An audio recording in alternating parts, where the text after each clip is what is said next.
Alright, good afternoon everybody and happy Sunday morning.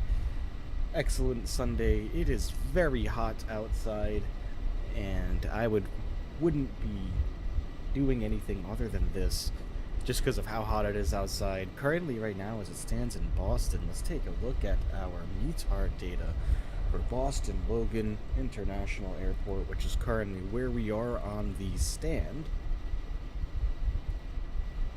Get a look, and right now we're sitting at 94 degrees Fahrenheit. Winds coming in from the southwest at 16 miles per hour. Visibility is 10 or more miles. Few clouds at 4,500 feet, and broken clouds at flight level 220. No significant weather is being observed at this time. It's just really, really hot outside. It's the only thing about today. So what we're going to do is we're going to jump inside the flight deck here. Just got to get our flight plan programmed in as usual. Get our passengers starting to board. We'll get our luggage cards pulled up as well, just to get everybody's luggage on the plane, and let's get going. First leg is Boston to New York City. We're going from Logan to JFK. So let's go over to our fly pad here and let's get our baggage truck up and going so the passengers can start getting their luggage. And let's come down here to our FMC. You can see we have our passengers all ready to go. We have 174 passengers today on board. I believe that is a full load. I'm here as always. Feel like temp is 99 here already. Oh boy. Yeah, I'm not sure what the feel like temp is around here. I know it's up there. I wouldn't doubt if it's around the same. It's been pretty miserably here the past couple of days.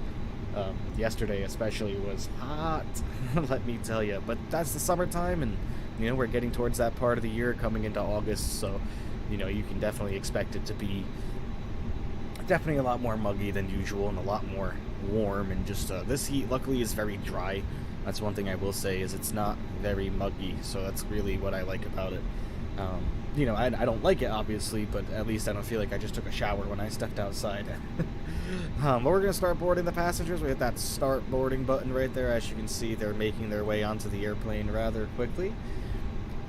So let's go over here now and get our flight plan, the rest of that calculated in. So we're going from Boston, and we're going to select our departure, and it looks like today they have us going out. If we look at our little fly pad here, they have us going out on runway 22 right on the SOX 5 departure.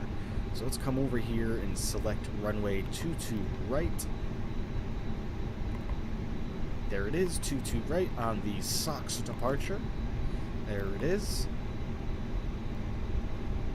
Alright, that is in, and we will insert that. Excellent. We will come now to JFK and select our arrival. Looks like they are having us come in on 22 left in the Parch 3 arrival. Taylor coming in with that heat emoji, absolutely. Last night at 11 o'clock it was 84 degrees at 11 p.m. Pretty crazy how warm it was all night long. So we're going to select 22 left on the feel like temp is 97. Oh yeah, it's going to get hotter too, like you said in your area too. It's only 10 past 11 a.m. and it's already scorching, and that's just absolutely crazy. I stepped outside just a little while ago, and you could feel the heat as soon as I opened up our slider door. Man, the heat came right in, and it was just like, ugh, get out of here. But alright, there we go. We got 22 left plugged in on the Parch 3 arrival. Okay, it's having us doing here via the say transition. So let's pick say. Is say an option? Yep, say is an option. There we go. Let's get say plugged in on the transition. We will insert that. Perfect. The next thing to do now is to get the rest of our departure plugged in. So from SOX 5 we are going to SOX.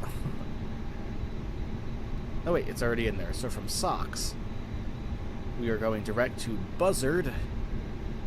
So come back over here and type in Buzzard. B-U-Z-Z-R-D.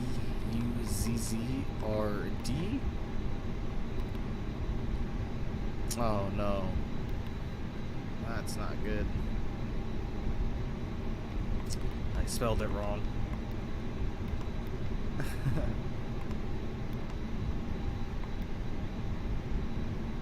Nope. How do I get this out of here now? That's...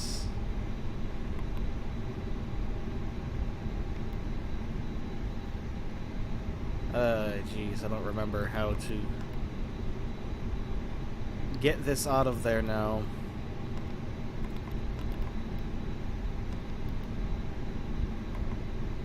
There we go. Like I said, it's not buzzard, it's only one Z. That's what I did wrong. I put into BZRD, buzzard. There we go. Buzzard gets entered. From buzzard, we are going direct to say. So that's it. So that's all we need to do for our flight plan. Everything is all plugged in now. Looking really excellent there. Looks like we have one discontinuity here, and that's the stupid manual thing. You see that? I've done that before. Let's get that out of here. Thank you. Let's get this discontinuity out of here as well. So we should be all set to go. We shouldn't have anything weird with our flight plan, just to make sure. Let's get up here to our plan tab and just go through everything just to make sure nothing is amiss. Like I said, what we're looking at is this screen up here. So just make sure everybody can see it. Just need to make sure that nothing looks weird for the arrival. Oops, wrong way. Huh.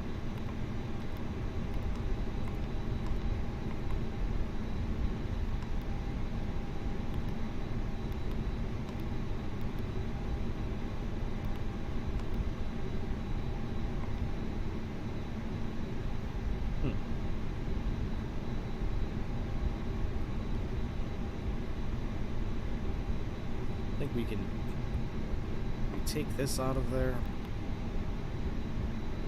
Yep, that's looking better. Take that discontinuity out as well. There we go. Alright, excellent. Everything looks good. Just had to make a few corrections there because that was looking a little bit funky, in my opinion.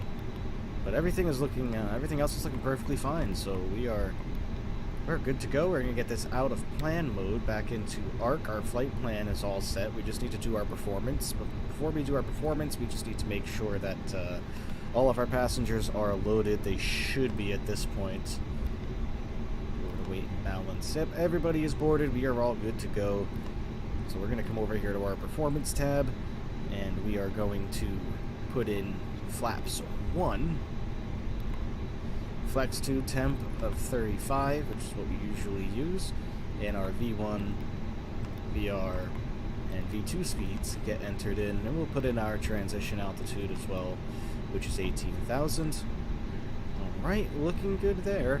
I'm going to come over here to our init page, because we still need to put in our cost index and our cruising altitude. So our cost index today is 39, and our cruising altitude is 22,000 feet. So this first leg, over to JFK really isn't going to be that long. Like I said, we're only climbing up to 22,000 feet, so that's really not high at all. We're probably only looking at about 40 minutes, if not less, to get to JFK. And then our second flight, which is our longer leg today, is going JFK to Orlando, so that one's looking about 2 hours. So we're doing a nice little long flight for that second one.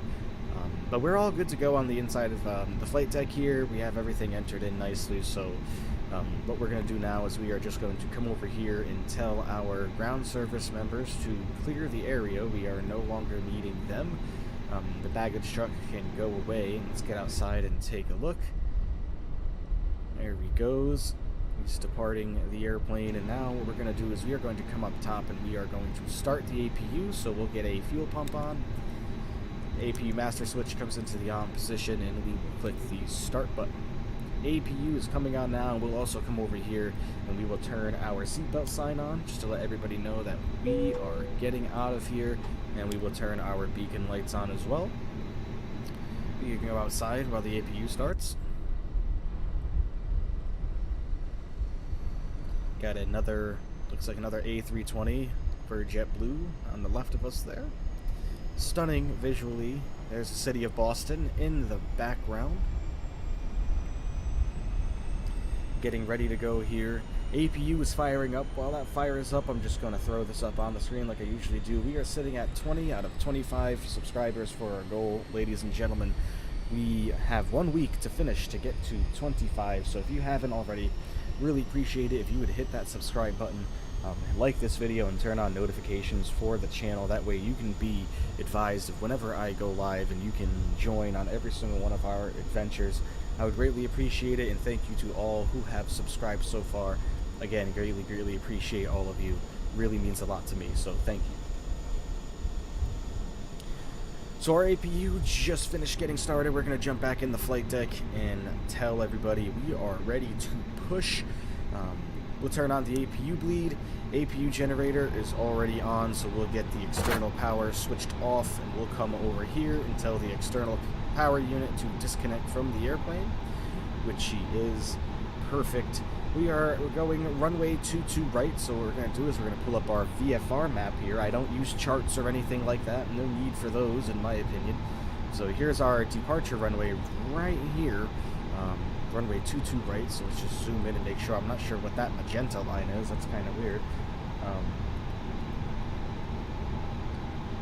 Runway 22 right, yeah, that's going to be this one right here.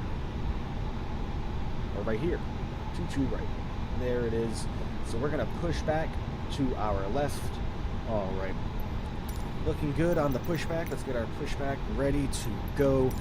Pre-plan it out here with the amphibious pilot's pushback tool. If you do not have this plugin, this is an absolute must to plan your pushback, so you're not using the ATC menu, or if you're not using the, or that way you're not using the FMC or the flypad in the Airbus. Absolute must. Unfortunately, it's only for PC, so if you are on an Xbox, that will not be available to you, but maybe it will make its way over to Xbox eventually. Xbox is just about 1 year behind on getting everything, the extra add-ons for the game. We're going to start the pushback proceedings here. Our fasten seatbelt sign is on. Everything's looking good. We are going to get the rest of our fuel pumps turned on. There we go, looking awesome. Check out our wing views really quickly. There we go. We have our over the wing view on engine number 2 side, and then we have our other engine view in front of engine number 1. Let's get back in the cockpit here.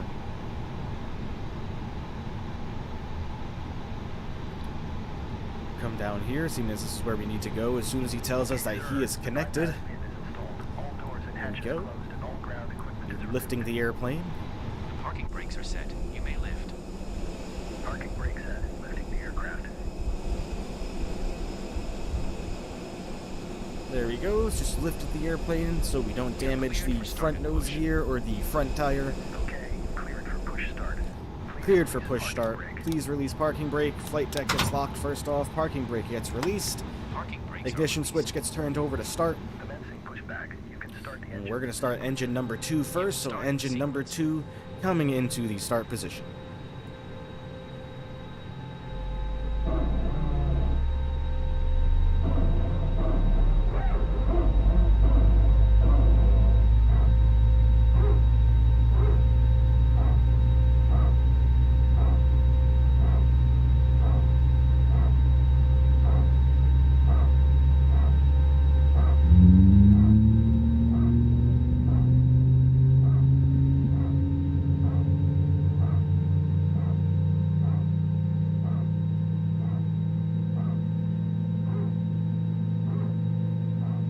All right.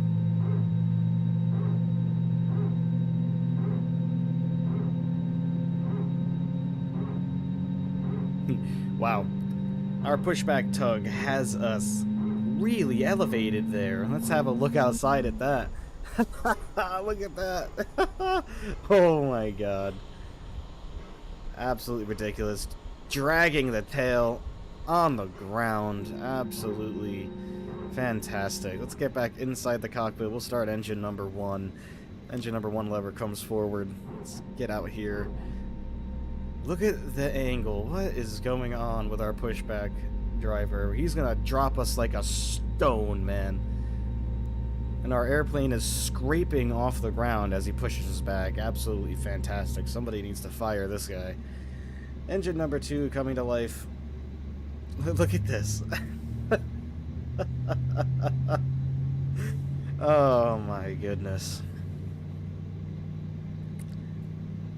Report that bug to the developer of the amphibious pilots pushback tool, because that's just that's something. That is really something. Okay, pushback completed. Watch. Set your parking We're gonna brake. set our parking brake. It's gonna drop us like a stone. Ready? Watch. Parking brake set. Parking brake set. Lowering aircraft. Oh, maybe not. Ground. Startup is complete. You may disconnect. Roger. Good engine start. Clear to disconnect. See you at the side. Oh, there it goes. All right. Thank you and goodbye. That was absolutely frightening. Anyways, after that's over and done with, we are going to turn our ignition back into the normal mode to get some airflow back into the cockpit. APU bleed comes off and APU master switch comes into the off position. Taxi lights are going to go on along with runway turnoffs. Our beacons are good. Fasten seatbelt signs are good to go. Engine generators are both running absolutely perfect. Alright, everything's looking good upstairs. Let's get our overview wing exit and put the flaps down to notch number 1.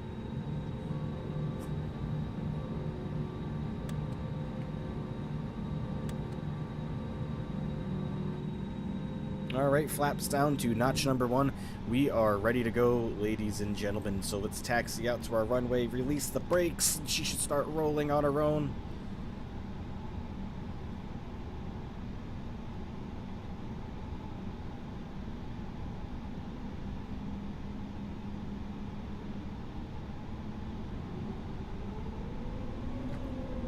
Maybe.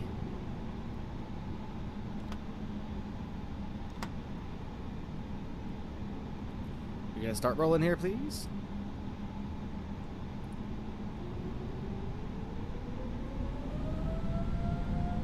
Oh no, come on, man. Is this really gonna give me a hard time now? Why am I having the absolute worst luck when it comes to the simulator lately, man? I don't understand. We're gonna have him go reverse on us and see if this is gonna fix the problem. We're gonna hold, and then we are going to stop. See if that fixed everything. Let's see if we can start rolling now.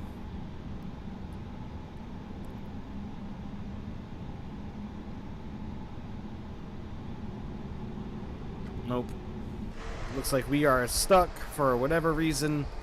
Just another bug when it comes to this stupid pushback tool, man. Amphibious pilots, fix your fucking shit. Like, man. Let me tell you, this is the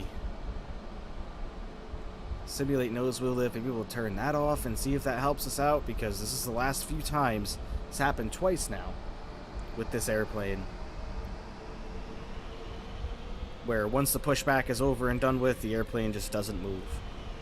So now, like, what do? Nothing I can do now. We're stuck. There's literally nothing I can do. I mean, the only thing I think to do would be to put us in slew mode, maybe, and see if that'll help.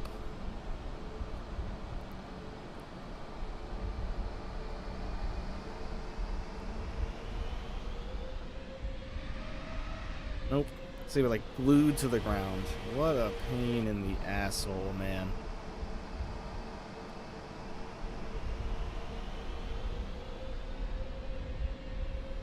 Hey, well, alright, I don't know what to do at this point. Stream off to a great start on Sunday, having nothing but problems. Absolutely fantastic. There's not much if I can think what to do that's gonna solve our problem here. Unless I jolt us forward. Maybe do this. This is gonna be risky. But you know what?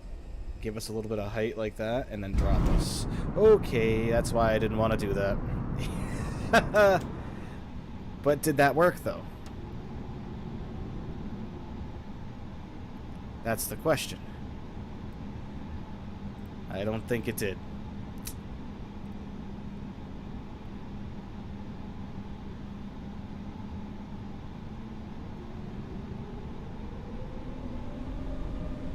Nope, didn't work. We're still glued to the ground. Oh my god, man.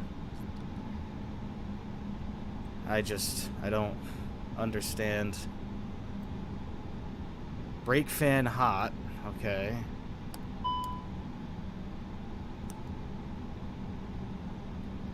I mean, brake fan hot. Alright, cool. So, are my brakes stuck on somehow, some way? Is that... Because that's happened before. Yeah, our brakes are toggled full forward, and I think that's the issue. Let me try to unplug my joystick here and see if that's the problem, and then plug it back in. Give me 2 seconds.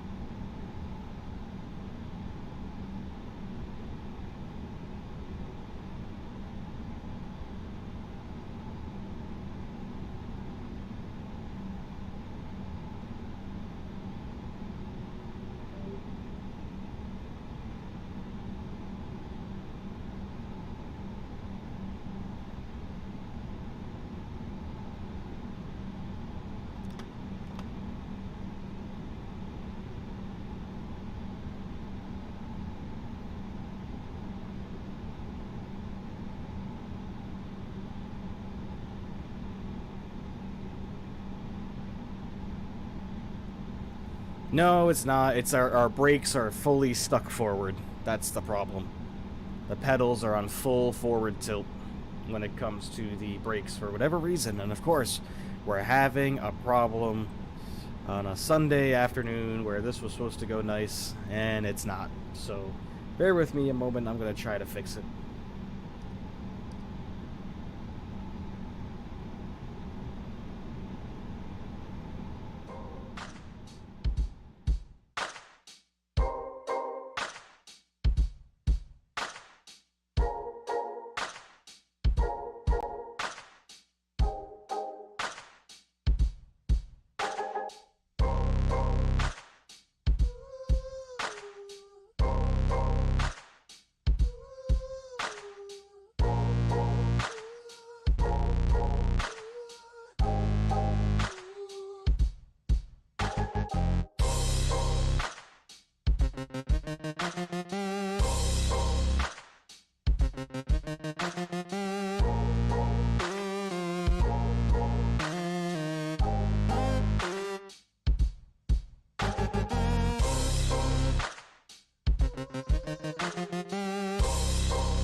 Alright.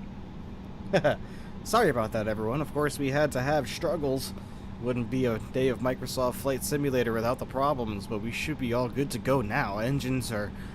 Everything's all set. I checked. Our brakes are good to go. They are connected, so we shouldn't be really having any problems there. Now, please, for the love of God, let's get going. There we go. Rolling now on our own. Let's get out of here. Let's get out of Boston. Runway 22 right, here we come. Apologies for the delay, everybody.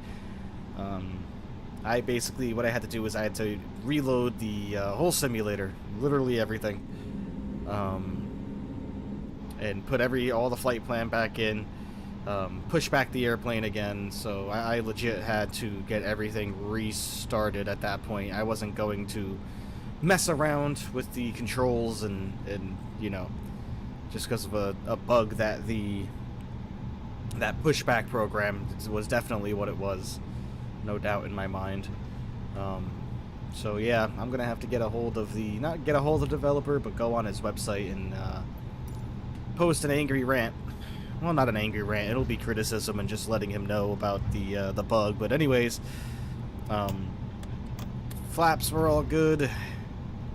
Auto brake comes to max.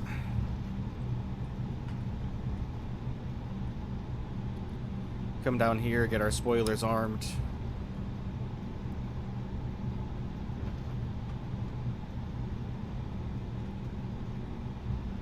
Nothing like some technical delays to get us started today, ladies and gentlemen.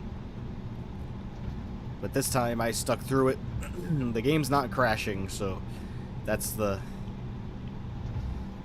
good thing currently. We're gonna get our cabin crew notified that we're gonna be ready to go here.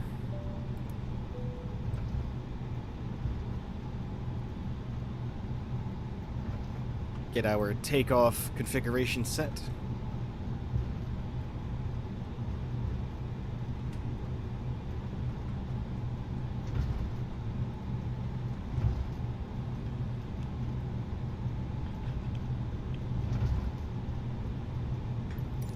Okay. On our way, everybody.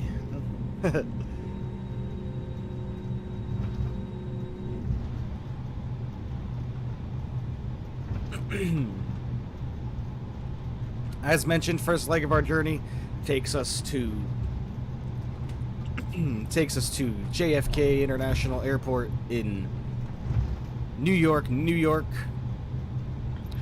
From there, we are going to Orlando. First flight, we're looking at about 50 minutes, maybe a little less. The longer leg is the journey to Orlando.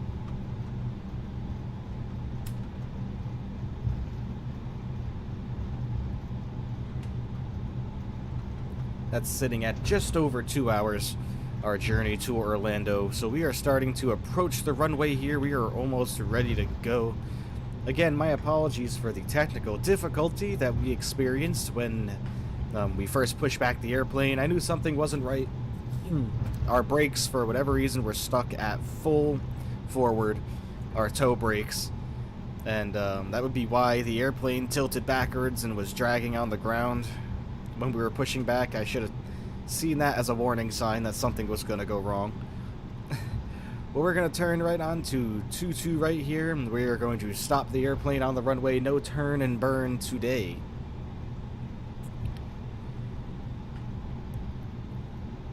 Alright, turning onto our runway now. Getting ready to go to New York, everybody. City of Boston, off to our right there. Thank you to all who are joining me and are about to join me for our departure out of Providence. Alright, get the airplane stopped, throw on the parking brake just for now. We're going to come up top, turn on our landing lights. Nose lights go into the takeoff position. There we go. Strobes are going to come into the on position. We are looking good to go, ladies and gentlemen. Flaps are all set. Alright, let's go to JFK. Parking brake is going to come off. We are going to hold our toe brakes in and increase our power to 40%. Enjoy the departure out of Boston.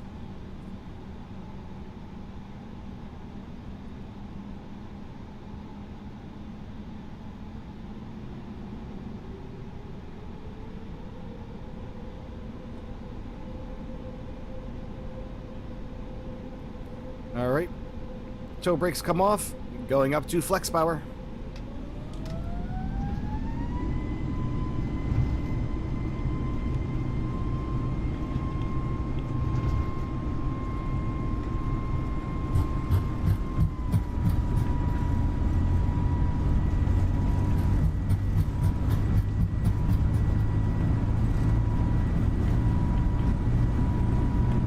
V1, rotate.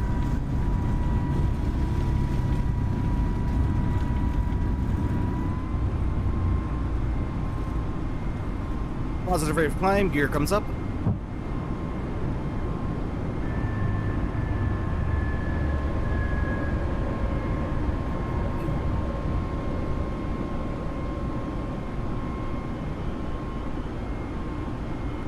Looking good on our climb out. We need to start our left-hand turn.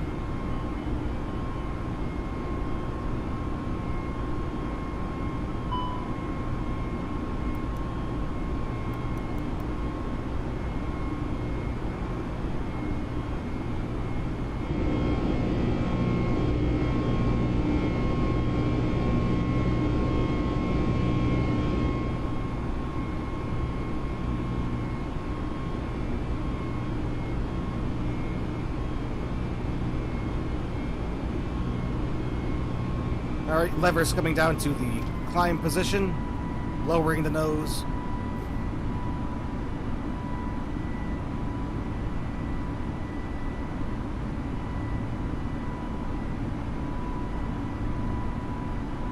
Alright, really good departure.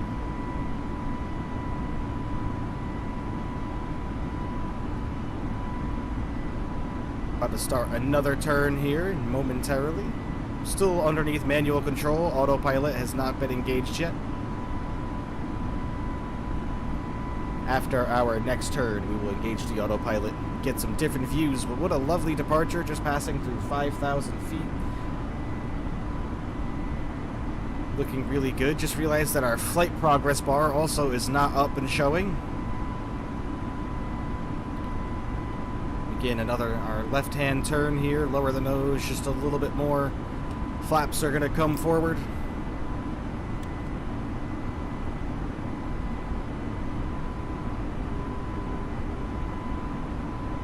level off. Once we level off, the autopilot will come on. And she will take us the rest of our way to JFK. Well, not the rest of our way, but a good amount of it.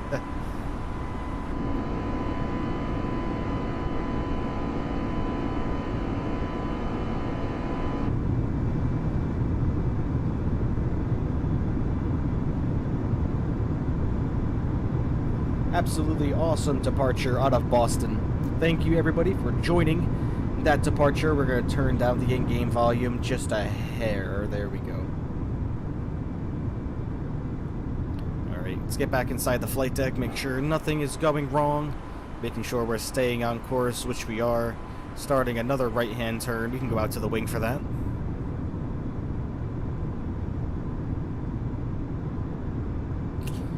Let's get our flight progress bar back up, please.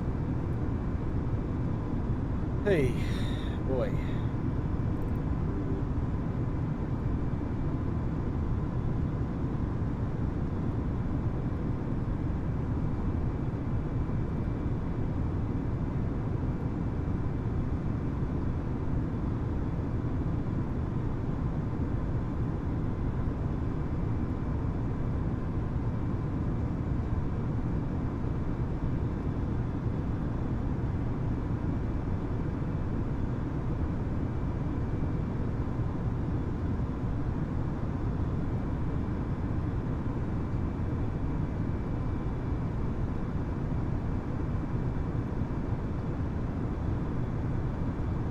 Right. Just trying to get our overlay back on the stream.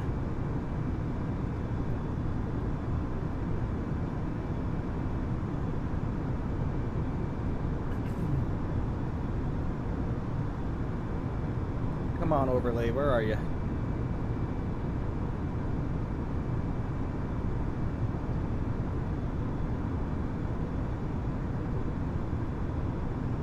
There it is.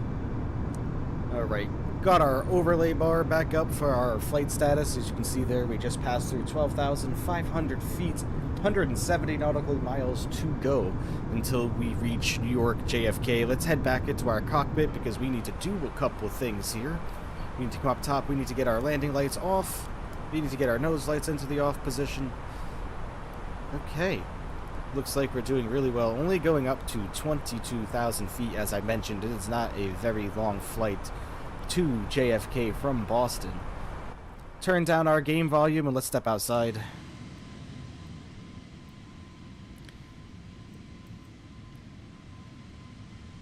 In our gorgeous JetBlue Airbus A320neo. And we can get some music turned on as well for our short little cruise.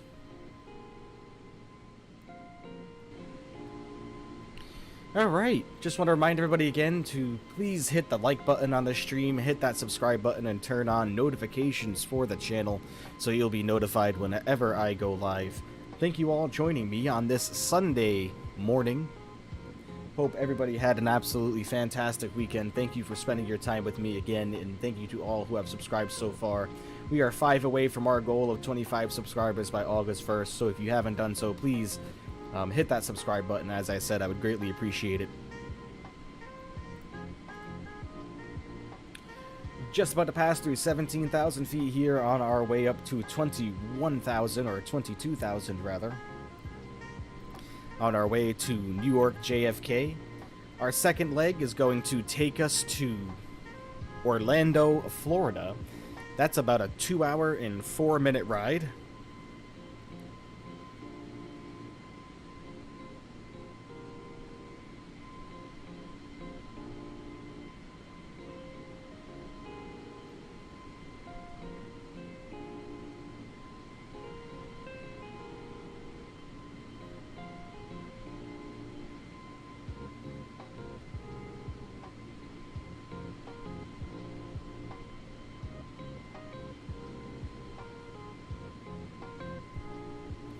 Jump back in the flight deck and just make sure everything is looking good to go. We need to get ourselves back into standard altitude mode. There we go, like so. Looking good. Everything's looking good. We don't have any alarms or whistles going on. Perfect. And looks like we will be in New York, and looks like probably in another 29 minutes or so. As mentioned, this is not a very long flight whatsoever.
Doing really well. We have reached our cruising altitude. Let's hop back into the flight deck here. Just make sure we are all on track and everything is looking good.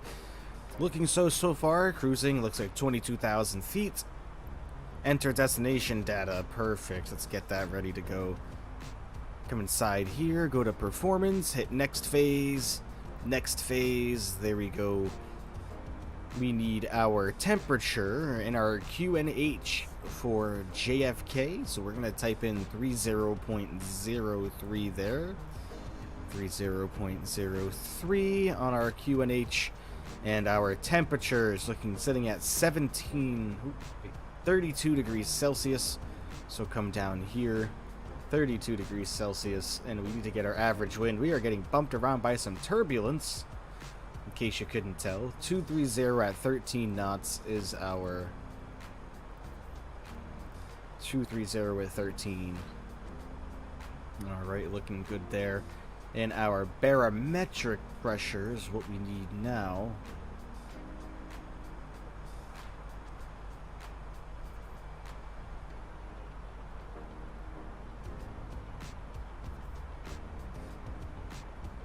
Alright.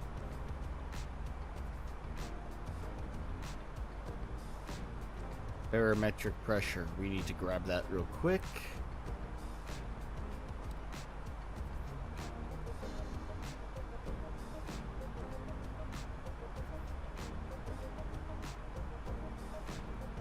1014.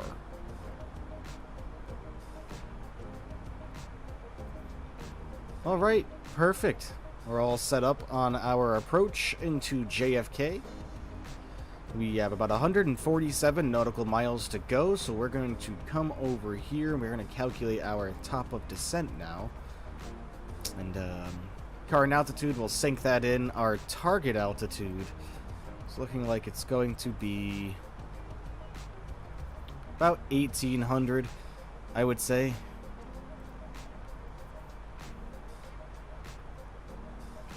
We will call it an even... We'll call it even 4,000. We'll just manage our descent on the way down. So we want a target altitude of 4,000 feet.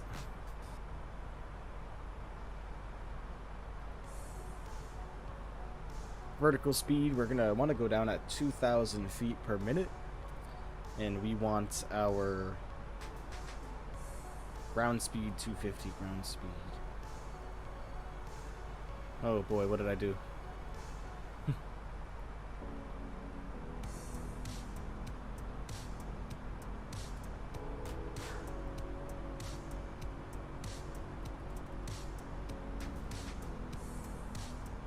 Alright, we're looking like we're about 51 miles before the target, but we're going to start descending actually quite a bit before then. We're probably going to start descending, I want to say, at like 70 miles out, 80 miles out, and get down to 4,000 just to give us plenty of time. If you look right over our nose here, we are actually about to fly right over Block Island, Rhode Island. And the coast of Rhode Island is going to be on the right-hand side of our airplane as we head over. It's the rest of Massachusetts.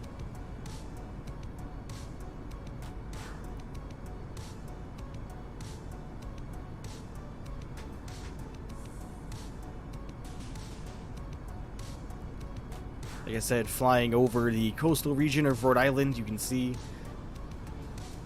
the Newport Bay area down there. I believe that is the Newport Bridge that we are flying over as well. All the way down there, not sure if you can see it. All the way up here, you got Quonset Air Base as well, coming into view just over the right-hand flap cover. The middle of the wing.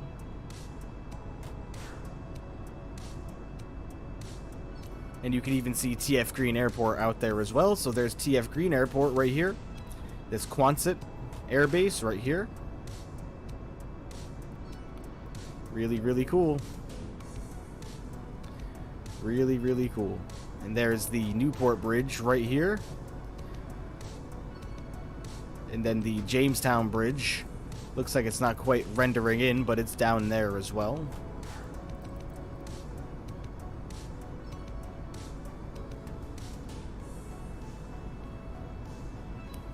Take a quick trip back inside the flight deck just so we plan our descent carefully. 127 miles, so we'll start descending at about 40 miles or so.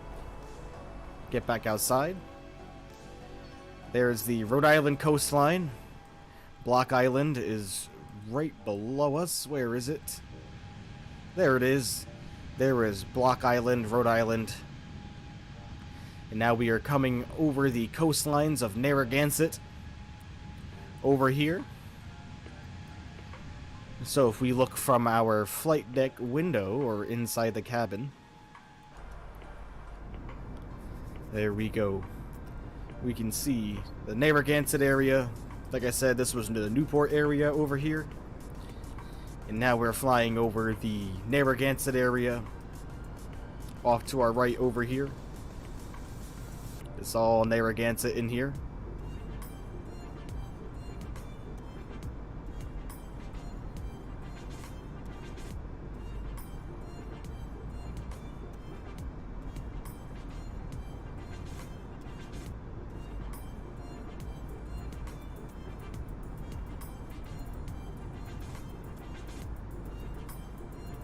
Absolutely gorgeous day for flying. Barely any clouds in the sky. Let's check out the weather for JFK. See what we're in for.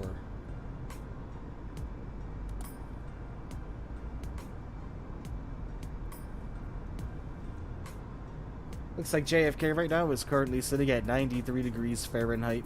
Winds coming in from the south-southwest at 13 miles per hour. Visibility is 10 or more miles. Cloud ceilings at 25,000 feet with broken clouds. Few clouds at 20,000 and few clouds at 7,000 with no significant weather observed, so perfect. Block Island is right below us now. How cool is that, huh?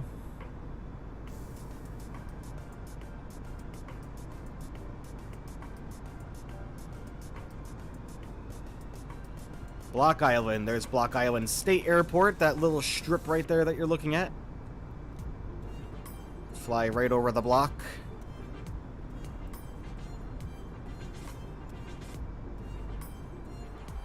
Jump back inside the airplane to keep an eye. 110 miles out from JFK. Here's Long Island starting right here.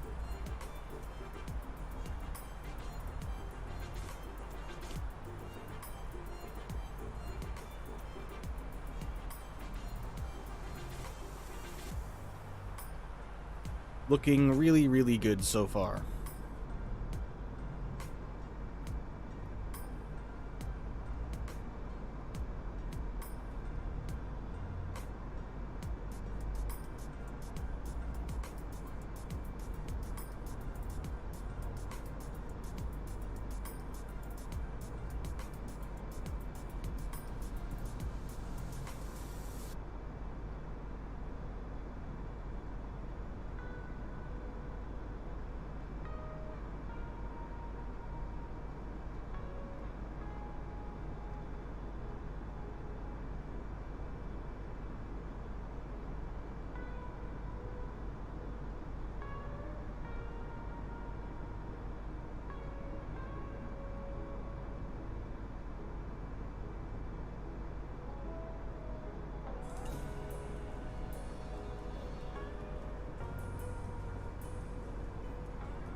Going to be starting our descent shortly, ladies and gentlemen, down into New York, JFK, so stay tuned.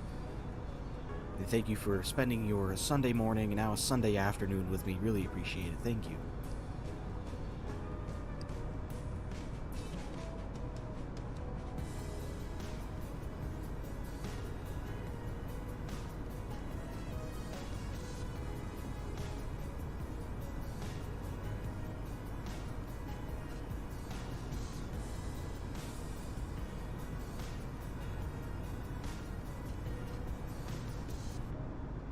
One of our viewers in the chat may be especially excited that we are landing in Orlando later on this afternoon in our JetBlue Airways Airbus A320neo. That's coming up shortly. I've done the Orlando approach dozens of times, so if I mess this up, man, I don't know what I am going to do with myself.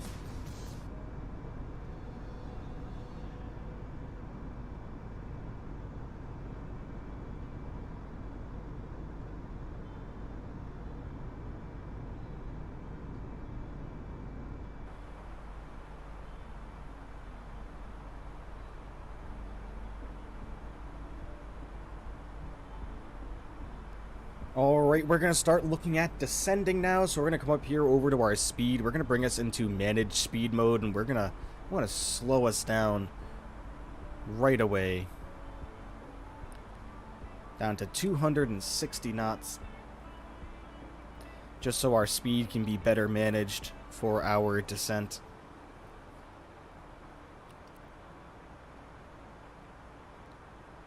Slowing down.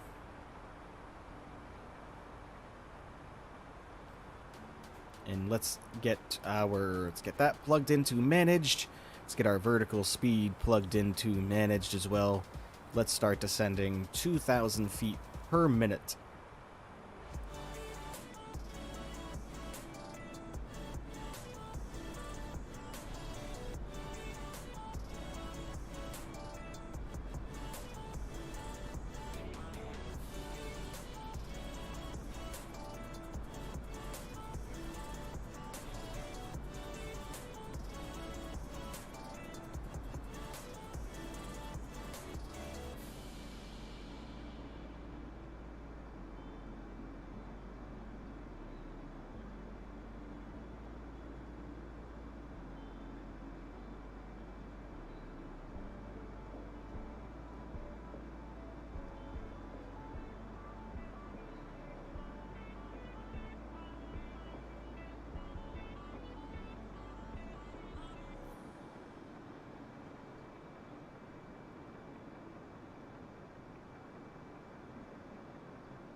As our engines are now idling, they are nearly silent.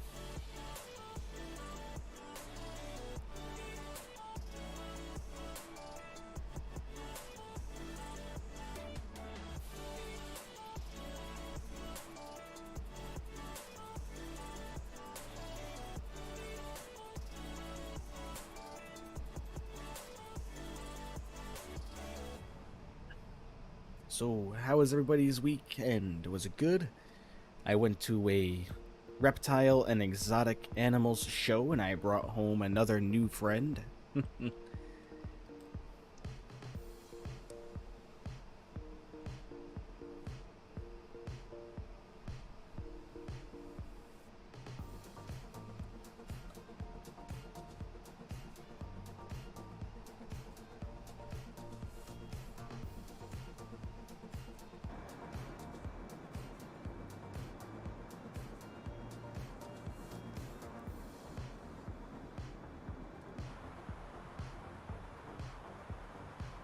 Take us out of standard mode for our altitude, reset our QNH. And let's start slowing the airplane down. Let's put some speed brake in so we don't get dangerously too fast on our descent.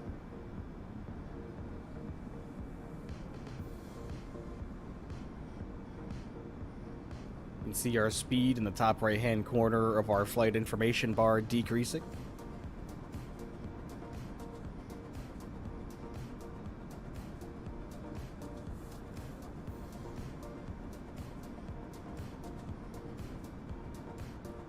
Get back inside the flight deck and just make sure everything's looking good, which it is. Music is going to come down now, ladies and gentlemen, and the game volume is going to go back up.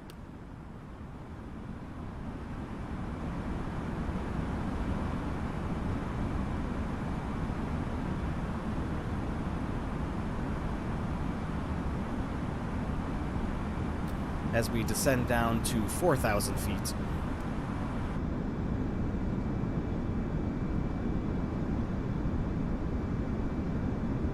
Again, I'm going to throw this up there just before we arrive in JFK. If you haven't already, please hit the like button on this video, click the subscribe button, and turn on notifications for the channel so you will be informed whenever I go live. I would greatly appreciate it. Really trying to make this channel grow as much as possible. Can't believe I've already gained 20 crew members in just about 1 month. Really greatly appreciate everybody that's subscribed so far. Looking for 5 more by August 1st to hit our goal of 25, so if you haven't already, please hit the subscribe button, would greatly appreciate it. Thank you for spreading the love towards me and joining me on our flights. Really appreciate everybody, thank you so much again.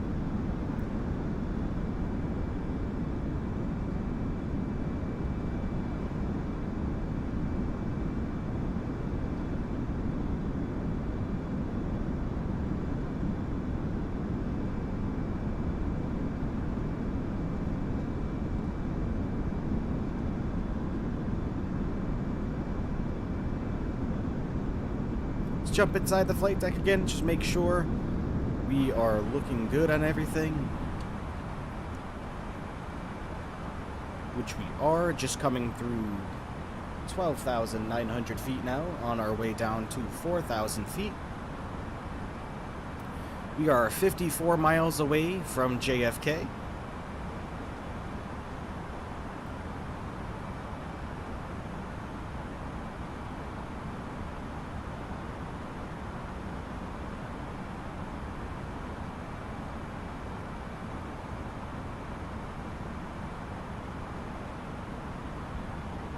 We can bring our vertical speed back up a little bit here.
Alright, going into our flight deck here, just making sure everything's looking good, which it is. We're about 45 miles away. Speed limit exceeded. Uh-oh. Yep, they are right about that. We're supposed to be under 250 knots, under 10,000 feet, which we are not. So let's get these speed brakes back open and start slowing us down so nobody gets pissed at us, huh?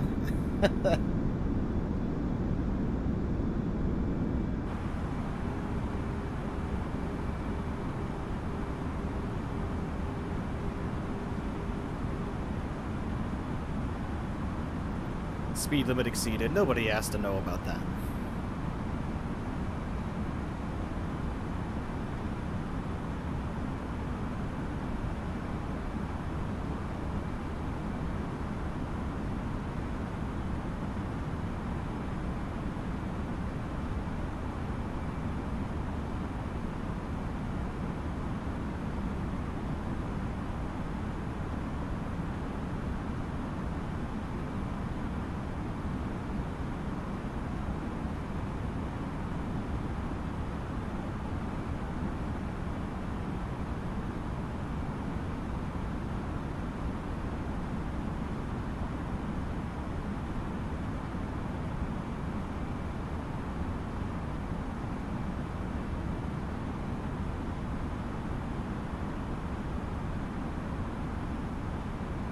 Yes, we are up. We are almost arriving in JFK, just ascending below 6,700 feet on our way in.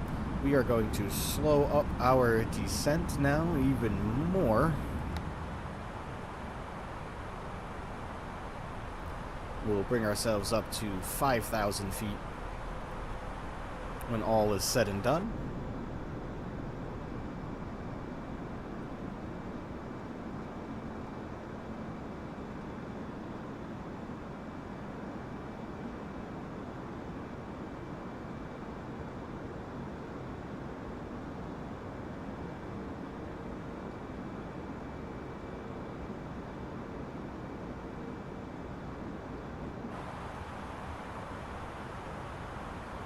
Alright, just about to level off at 5,000 feet on our way to JFK.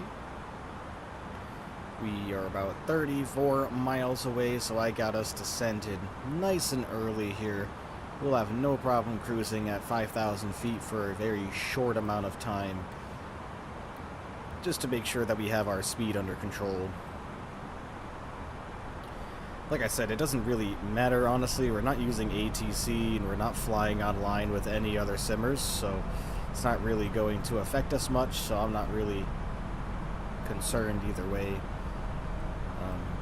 Just make sure that we get down to the appropriate altitude, which by Zalpo, they want us at 1,800. So we'll go down to about 2,000 here in between these two waypoints and get a descent rate in of, you know, about 1,000 feet per minute.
Doing really well now. Like I said, cruising at about 5,000 feet at the moment, just for now, until we get a little bit closer to our arrival. Let's drop the altitude once more.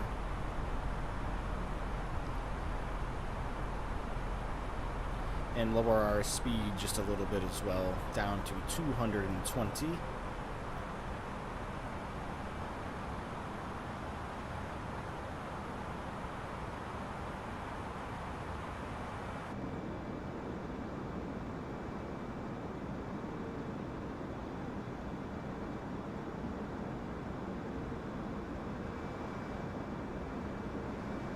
Like I said, the next leg is going to Orlando, and that's going to be quite a long one.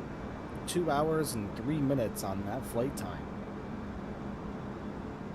So in between then, I will be taking about a 20 to 30 minute break to stand up and stretch my legs, maybe eat some food while we cruise. We're going to be cruising high on that one, probably 36,000 feet. No less than that, I would imagine. But realistically, they're probably going to have us up at about...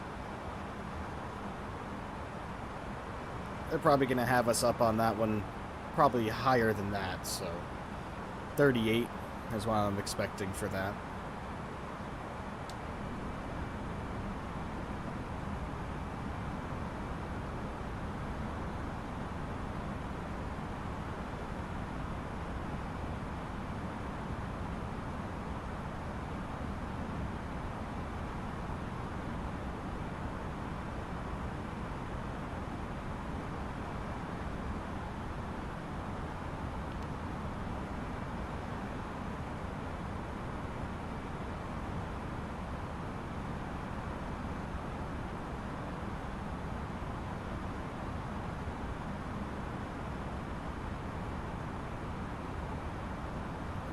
Airport is out there to our left.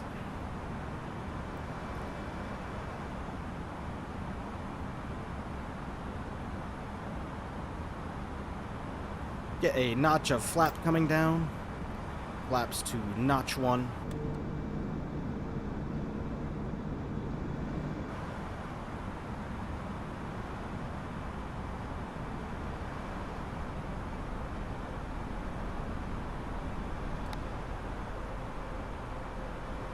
Start to slow down some more here.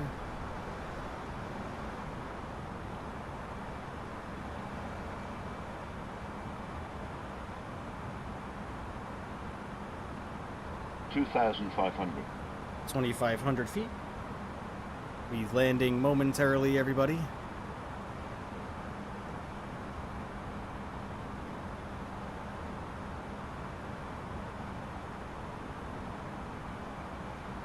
Get another notch of flap down to... I lied. Not yet. Not quite slow enough. I misread that. I'm not wearing my glasses, which actually isn't good. I misread that as being under 200 knots, which we are not. My bad, my bad.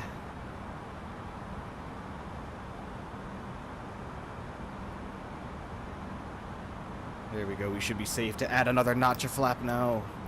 There we go.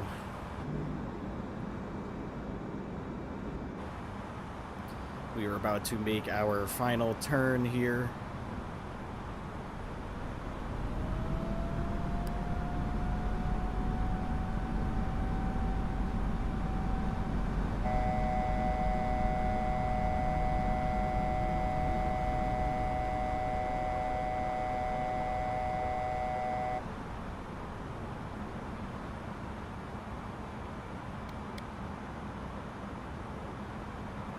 Going to be starting our left-hand turn to line up with the runway momentarily.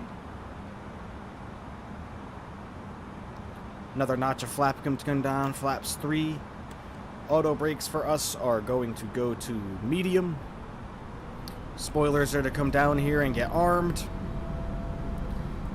Landing lights both come on. Those should have been on a long time ago, but no harm, no foul.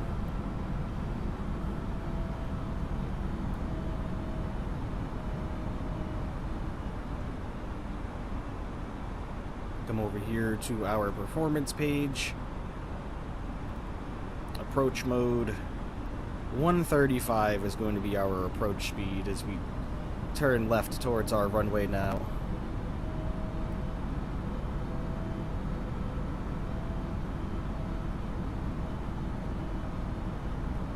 There's our runway out there. Dropping the speed some more. Adding another notch of flap. Flaps come full.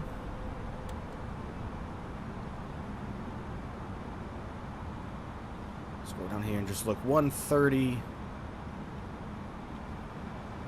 on the approach speed.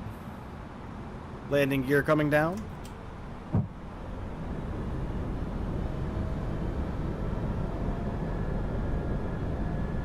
Start the replay function.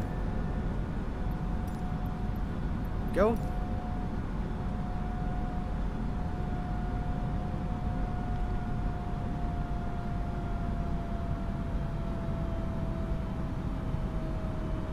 Enjoy the arrival into JFK, everybody.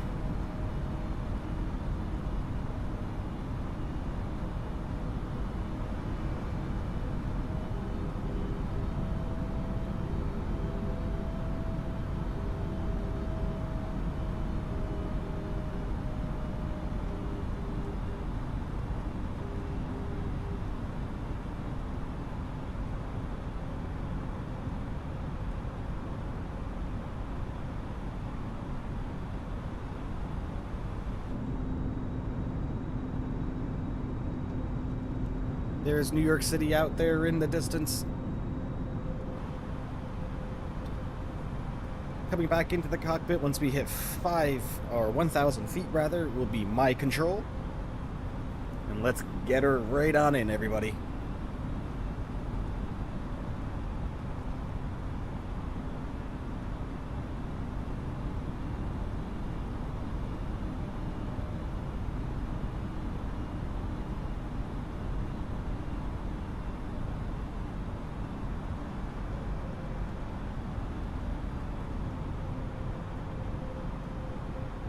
Hundred above.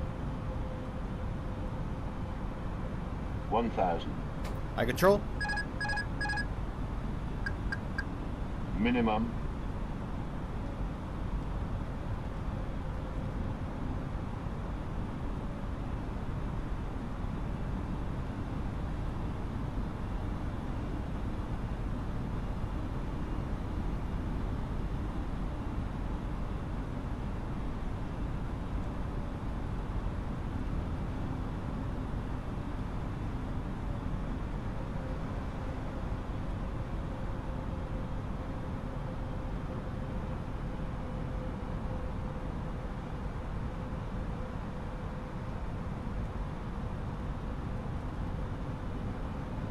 $500.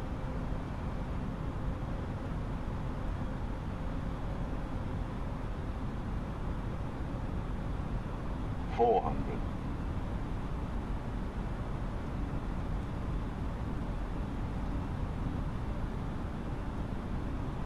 300. 400.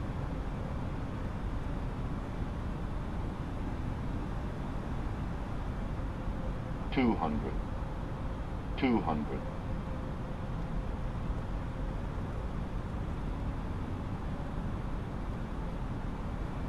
100. 50. 40. 30. 20. Retard. 10. 5.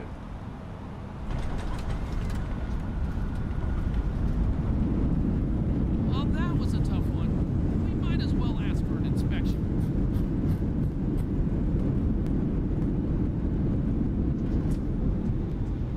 Welcome to JFK, everybody. Ignore what that douchebag just said. That was a rough one, dude. Are you kidding me? Oh, man, I don't know how much better of a job I could have done than that, my friend. That was a tough one. Get the hell out of here. Alright, let's turn right here. Get off the runway, get clear, and let's fire up that replay mode, ladies and gentlemen. What a absolutely beautiful landing. I enjoyed that one. I thought that was fine. A dude telling me, ooh, may as well get an inspection. Yeah, okay, buddy, you wish. Alright, let's get our replay mode ready to go, and let's watch that from a couple different angles there. Play on that one.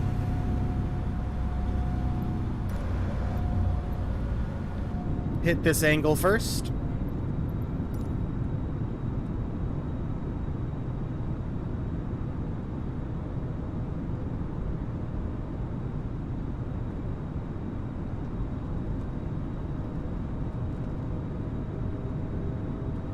Like I said, there's New York City out there in the distance. Zoom in a little bit on it for you.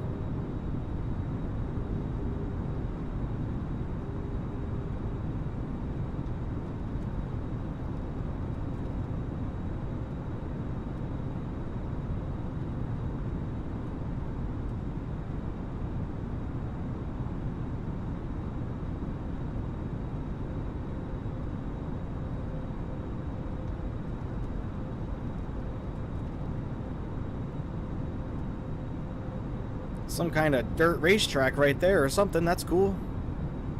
A couple of them. Maybe derby races? Anyone know what that is? It's interesting.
Really? Like, that was rough?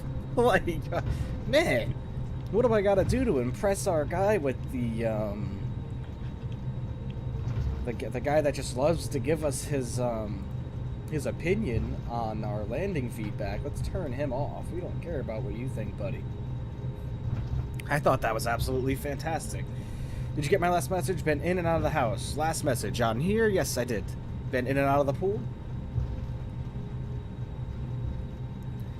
Alright, that was looking really nice there. Let's get a different camera angle on that replay. Put us up here. We'll stop that recording. Get us up here and stopped. Hit the play button again. We don't quite need to go from that distance, so we'll start from here. We can hit play.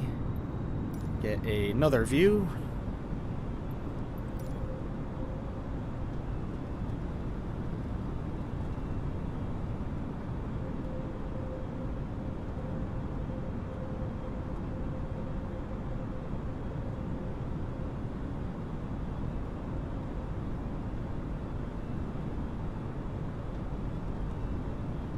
Yes, I am getting your messages. I am reading them off.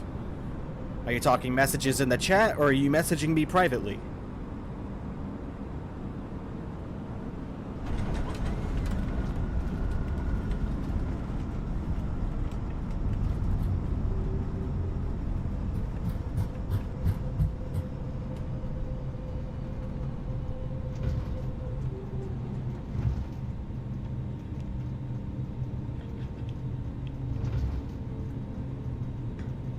Alright, I think I'm just going to do one more angle on the landing here, see if we can set that up and get a really cool look. We're going to stop the camera track recording, push this all the way forward. We're going to stop the replay, and then what we're going to do is we're going to come over here to our showcase mode. That is currently outside the airplane, and we are going to fly our drone camera to the end of the runway, and we're going to get a nice view of the undercarriage. Haha. Let's get our drone speed up a little bit so we can, you know, get there a little bit faster. No! Oh my goodness. You know, the amount I do that is just unfathomable. Alright. Let's get the drone camera right here.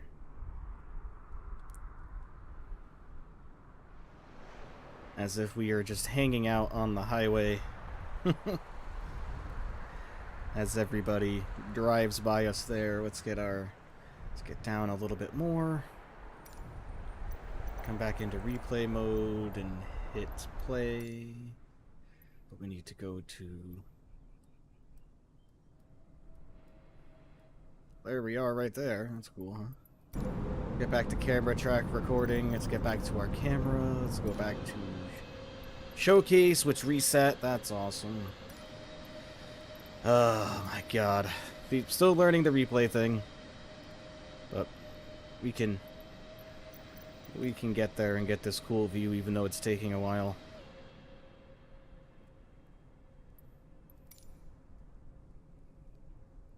Let's get us right in here. Get a cool angle, like we said, from the highway. Like right here will do.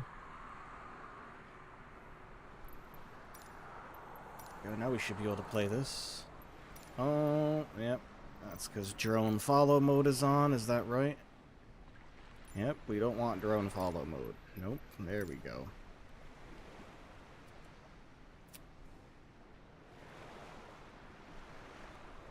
Oh, Lord, come on. Not that low, man. Hopefully we don't miss it. Because I'm fucking around with the camera. Here we come.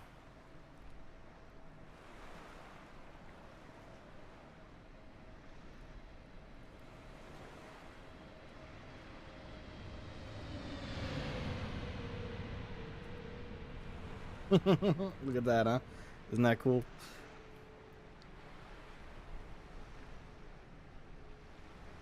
I thought that was a fine landing. I'm not sure what that guy was talking about when it comes to his feedback, where he was like, oh, we've got a good inspection now.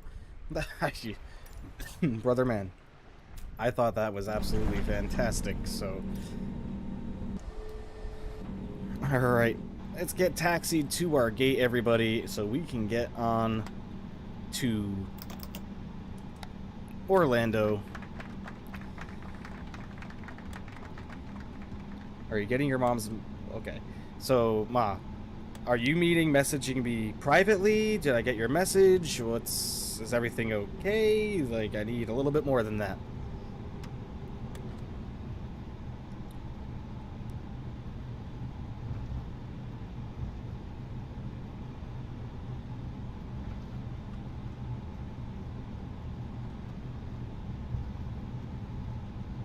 The only messages I have from you is maybe the engine's shut down and try again. I acknowledge that. I acknowledge you're up yay out of the pool.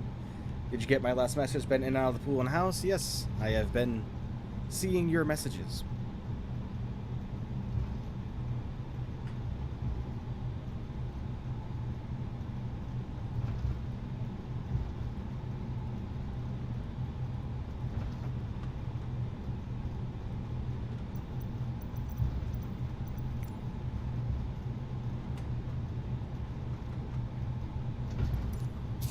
Excuse me.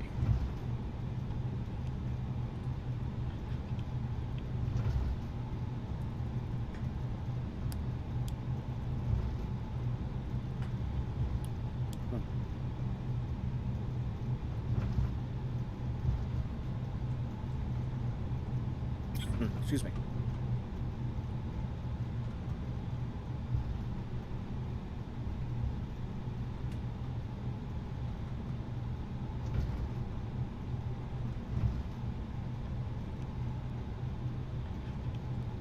Hope you all enjoyed the arrival into JFK. We're just going to taxi to the gate now and shut her down.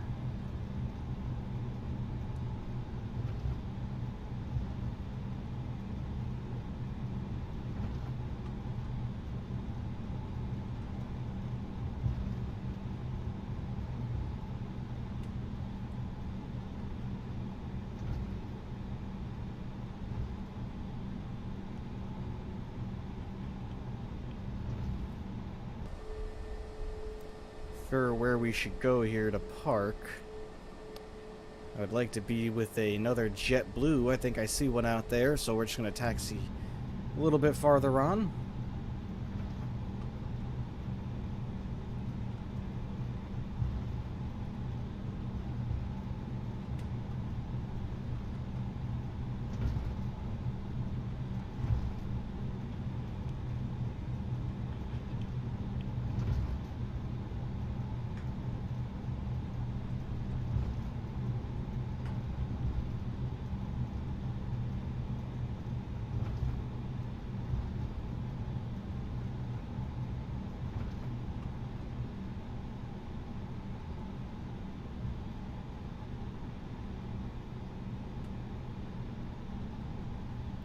A lot of JetBlue airplanes parked right there. I wonder what the dealio is with that, huh? It's interesting.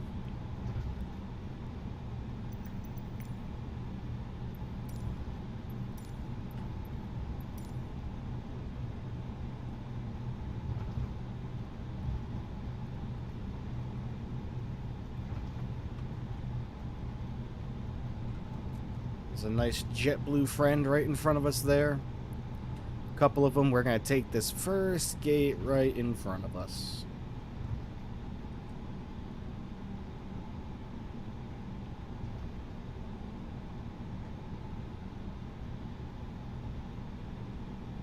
Nice landing. Thank you.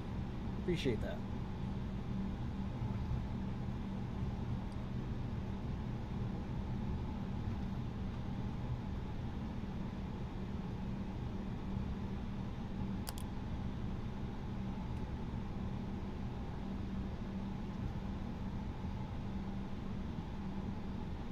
So what I think might be happening, Mom, is I think your video might be behind. If you pause the video at any point, it's not going to be live anymore. That might be what the deal is, so you might want to take a look.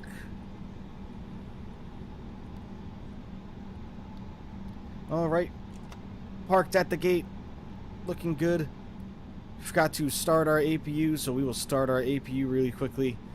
But we'll call the external power unit over. External power unit is on, so we can shut her down.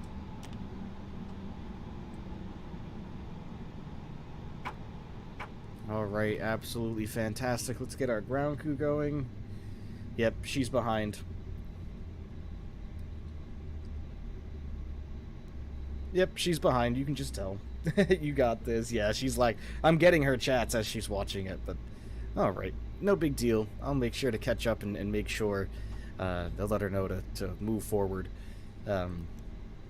with that. So we are all at the gate now. I didn't pause it.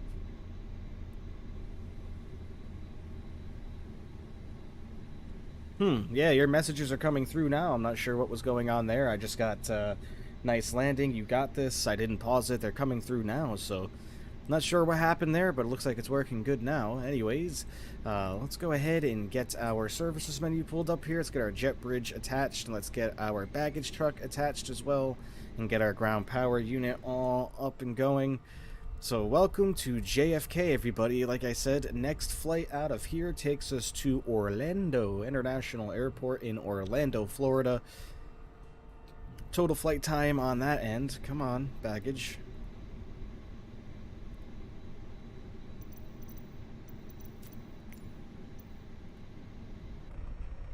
There we go. Total flight time on that one's looking at about 2 hours and 5 minutes. So what I'm going to do is I'm going to turn off the simulator for now, put the Be Right Back screen up. Give me about 10 minutes while I get the simulator reloaded and get our flight plan configured to head to Orlando. So bear with me really quickly, everybody. Thank you for joining me on that first leg of our journey here. Give me 10 minutes and I'll get us all set up to go to Orlando. Be right back.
Alright everybody, we are back, we are reset, and we are getting ready to go.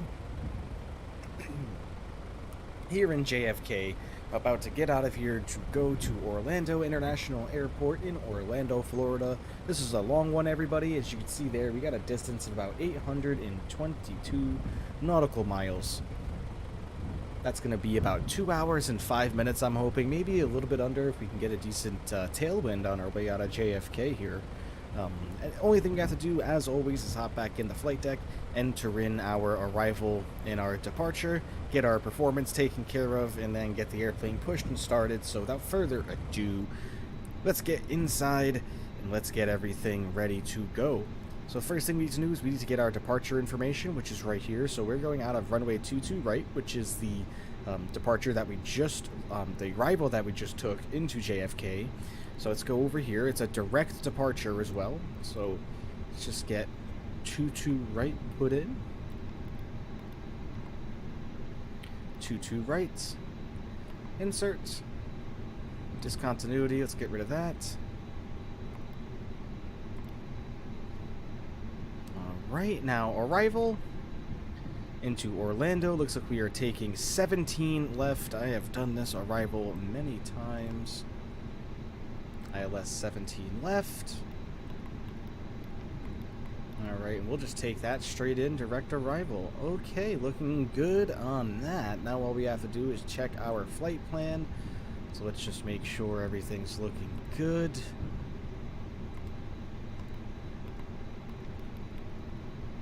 What the hell?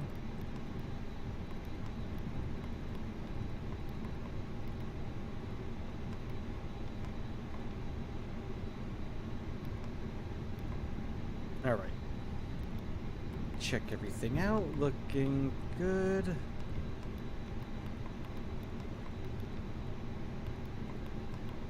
Nothing looks out of place. Alright. I'm happy with that.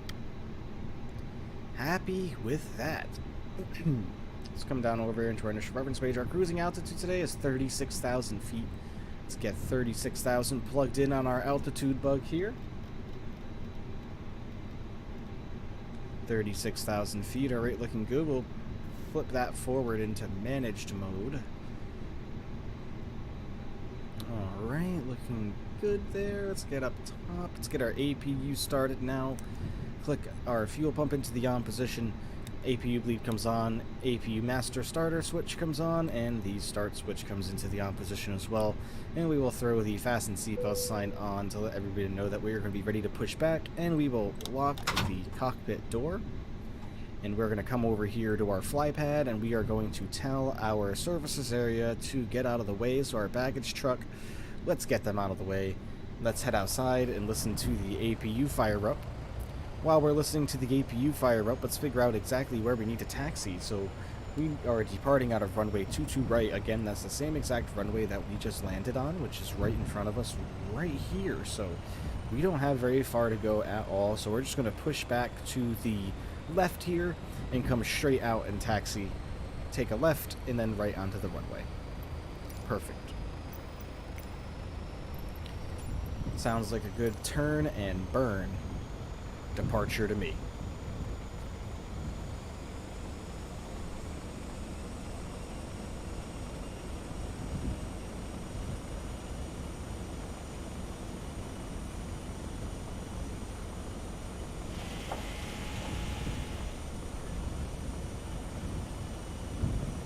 Alright, have our pushback all entered in. Our APU is running now. Let's minimize that and get back in the flight deck. Alright, we can tell our ground power unit to disconnect as we no longer need him. Ground power unit, please disconnect. Thank you. There it goes. Alright, we should be pretty much set to go here soon. Get up top and just make sure everything's looking good, which it is. Okay. Alright, get our fuel pumps all turned on. External power can come off. Okay, the only thing left to do now is just have a look outside and make sure that everything is clear in order for us to push, which is looking so. Our baggage cars are no longer associated with us in any way. We just gotta disconnect the jet bridge and get our pushback tug attached. Jet bridge is coming off.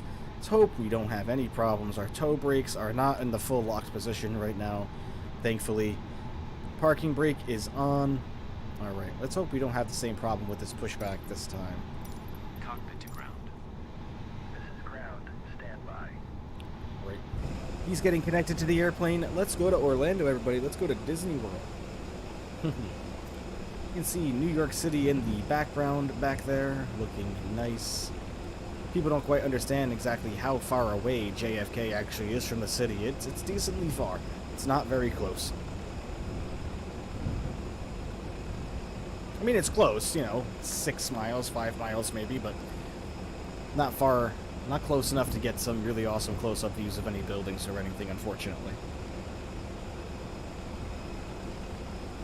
Okay, sir. Bypass the Okay, he's connected. doors and hatches. Let's get inside. Ground equipment is removed. Our brakes are still looking good. Cleared for start and push. Cleared for start and push, it's good. Push start. Engine lever comes over to ignition. Please release parking brake, like Parking so. brakes are released. Let's go outside and listen to engine number 2 start. It will start in the sequence.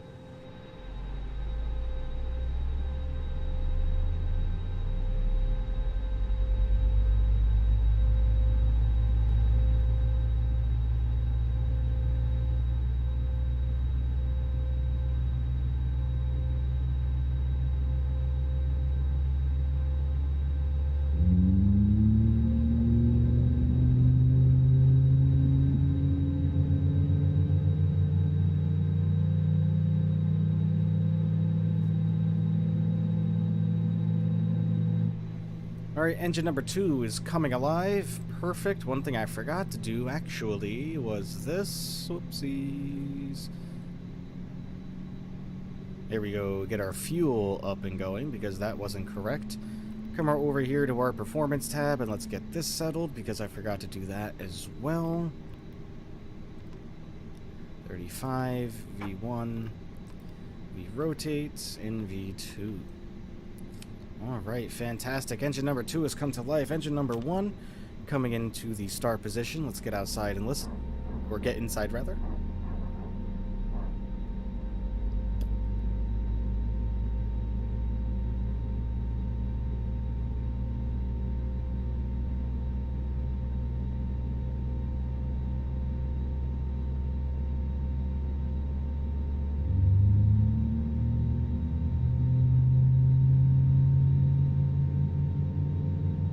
Okay, pushback completed. Please set your parking brake. Parking brake set. Ground. Startup is complete. You may disconnect. Roger. Good engine start. Clear to disconnect. See you at the side. Have a good flight. Holding position waiting for the visual. Thank you and goodbye. Alright, he's all disconnected. We are looking pretty good. We have 2 good engine starts. Parking brake is set, so now he's disconnecting. There he goes. Looks like we don't have any problems with our brakes. Our brakes aren't in full tilt, thank goodness. So we shouldn't have any problems when it comes to taxiing out. Our ignition switch is going to come back over here into the normal mode. We're going to come back up here and turn APU bleed into the off position and turn the APU master switch off, so our APU powers down. Fasten seatbelt signs are on. That's all looking good. Taxi lights will come into the on position. Runway turnoff lights will also come on, and we will hop over to the wing view to see our flaps come down to notch 1.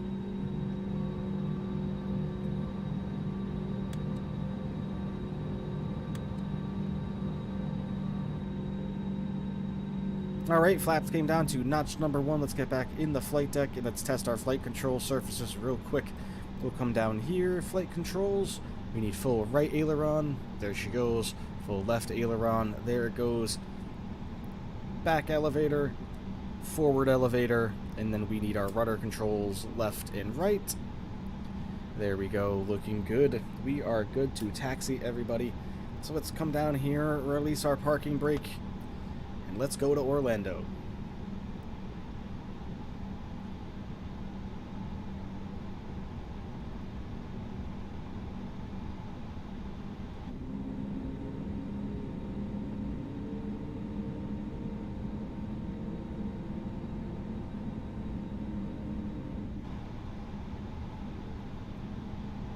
All right, away we go. Bring up our map here, just make sure that we are going to be heading towards the right spot.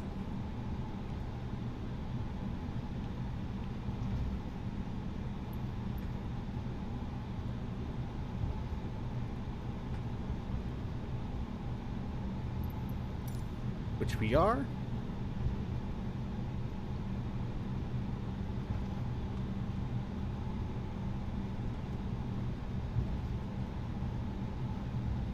Alright, let's get our taxi checklist done. Auto brakes come into maximum. There, cabin, we're going to check with them. Just let them know that we are getting ready to go here. Cabin is checked. Come down here and get our spoilers armed. Let's start our return. Get our map down.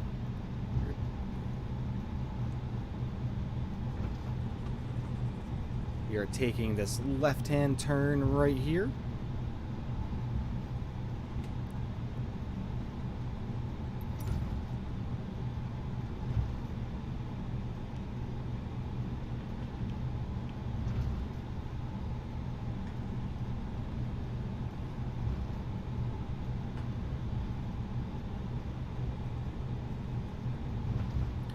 Right, and we will come down here and we will test our takeoff configuration. Click that button in. We didn't get any alarms or whistles, so we are good to go. Now that we're approaching the runway, we will come up here and turn our landing lights on and our takeoff lights on. Our runway turn-off switches will come off as well. We are all set to go, ladies and gentlemen. Like I said, we are going to be turning and burning on our departure out of JFK to Orlando International Airport in Orlando, Florida. Flown into this airport many times in real life, as well as the simulator. Never landed there, of course, in real life in an aircraft, but I've flown into Orlando in real life probably close to 10 times now, if not more, so really looking forward to this. Love the Orlando approach.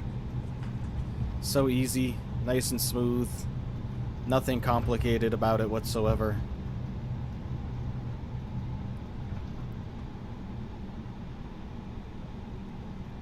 Alright, getting turned towards our runway now.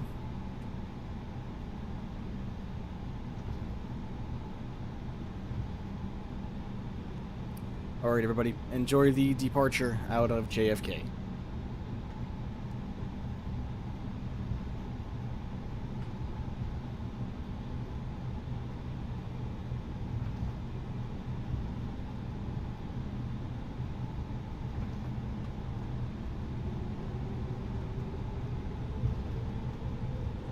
Alright, engines coming up to 40% power. They have stabilized. We're going into flex. Enjoy, everyone.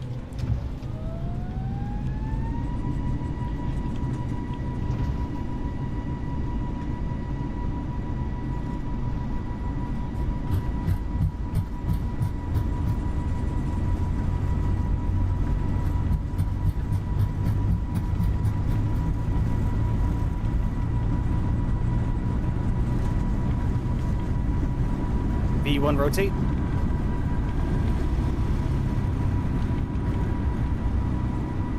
Alright, positive rate of climb. Gear comes up.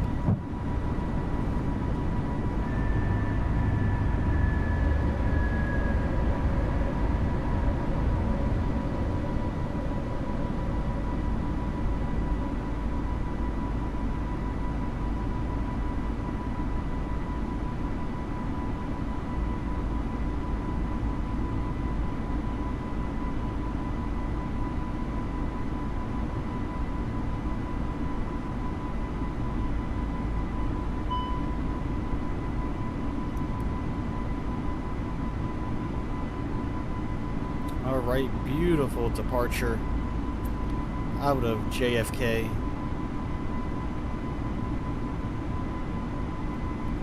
Start our left-hand turn now.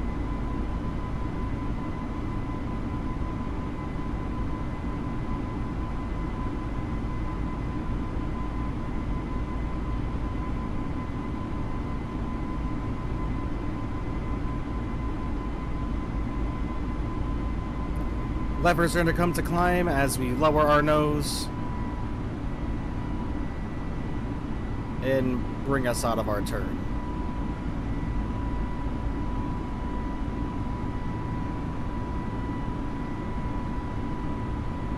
Still under manual control. Just passing, about to pass through 4,000 feet.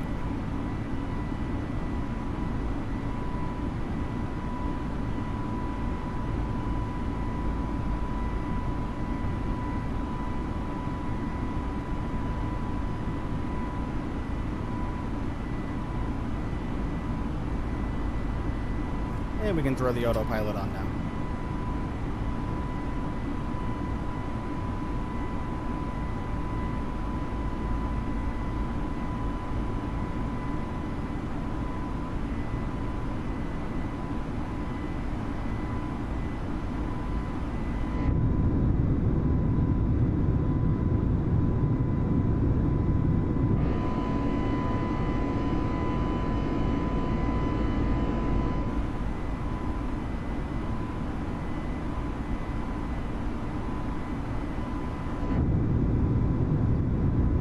Alright, we are ready to put our flaps forward.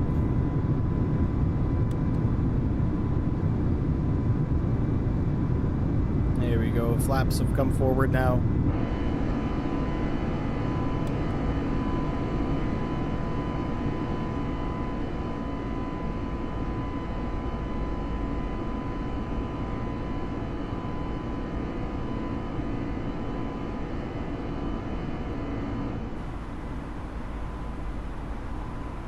Excellent. What a great departure out of JFK. Total flight time today, as I said, ladies and gentlemen, right now, if we take a look at our flight plan, we have 877 nautical miles to go. Looks like we are going to be there in just about, this is saying 3 hours right now, but that's only because we are nowhere close to our cruising speed. But cruising altitude today, as mentioned, is 36,000 feet, so that's nice and high for us. Get some nice views with that one.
Alright, we are above 10,000 feet, which means we need to go up top. We need to get our landing lights shut off. Our nose lights can also be shut off on our way up to 36,000 feet. Already cruising nicely. We are going to turn the game volume down and turn the music up, everybody.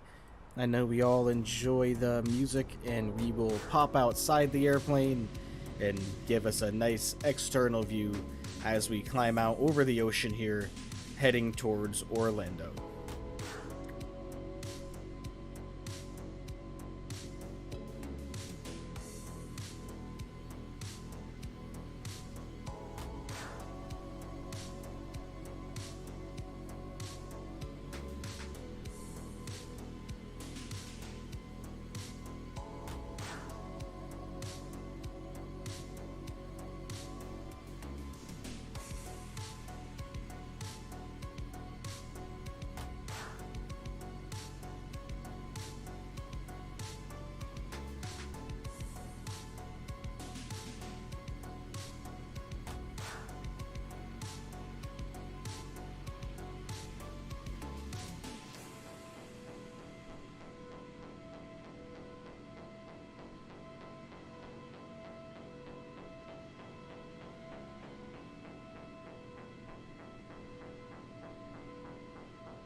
Climbing up towards our cruising altitude of 36,000 feet. We're just about to pass through 19,000. We are going to go into standard mode now for the altitude. There we go.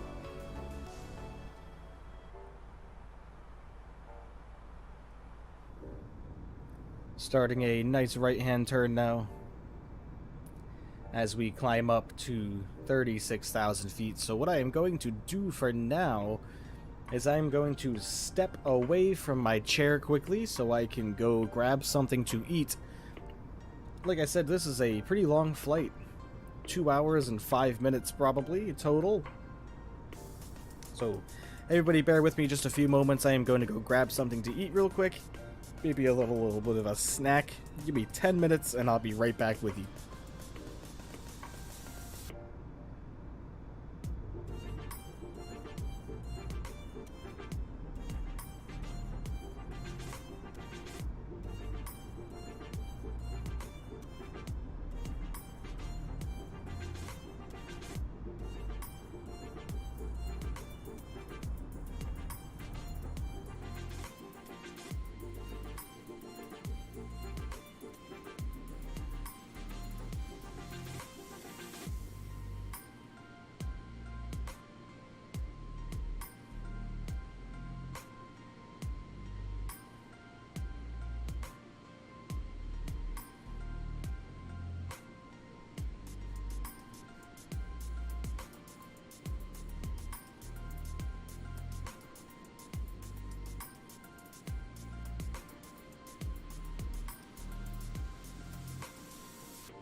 Hey, Mike, just checking in. Had just had our turkey burgers and pasta salad I made this morning, heading back in the pool. Well, enjoy.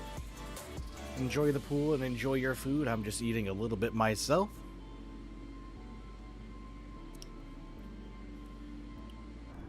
Jump back in the flight deck here and just make sure everything is looking good. Which it is. I think we're safe to turn off our fasten seatbelt signs, so those can come off. Everybody can move around the cabin if they wish. Like I said, this is a long ride, everybody, so you see we got 757 nautical miles to go there. We see we'll be there in probably about an hour and 44 minutes, give or take, so sit tight, everybody. This one is a long one. We're just going to take a look at the cabin mode for now.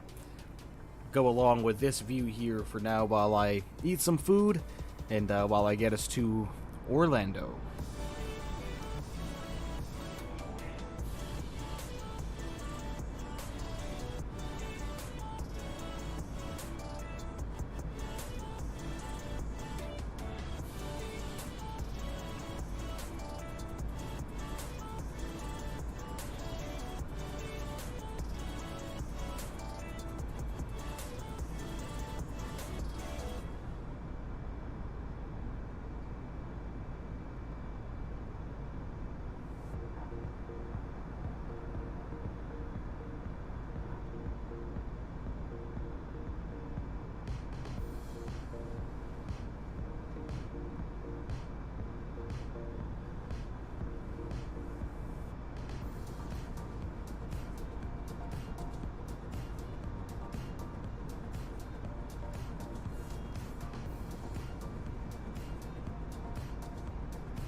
It's beautiful here, hot but no humidity. There you go. That's exactly how it is here. It's not very humid outside, but man, is it hot. And unfortunately, I'm not a very big beach person anymore, so I will not be going to the beach, as I just don't enjoy being surrounded by thousands of sweaty, hot people with all their suntan oils on. That's not really my thing. I'll sit right inside in the nice, cool environment and play Flight Simulator all day and stream for all you fine people. So thank you very much for joining, and on our route over to Orlando International Airport in Orlando, Florida. As you can see there, we're just about to reach our cruising altitude. We're cruising at 469 knots, 710 nautical miles to go until we arrive, so give it about another hour and 25, hour and 30 minutes before we have our wheels on the ground. I am going to step away for about 20 minutes. I'm going to put a little message up on the screen there letting everybody know that I'm currently away from the stream, but the stream will still be running in the background. So give me about another, I would say about another 20 to 30 minutes as I step away and stretch my legs, do a few things, and I'll be right back with you all. Thank you for joining me as always.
Alright everybody, I am back at the stream.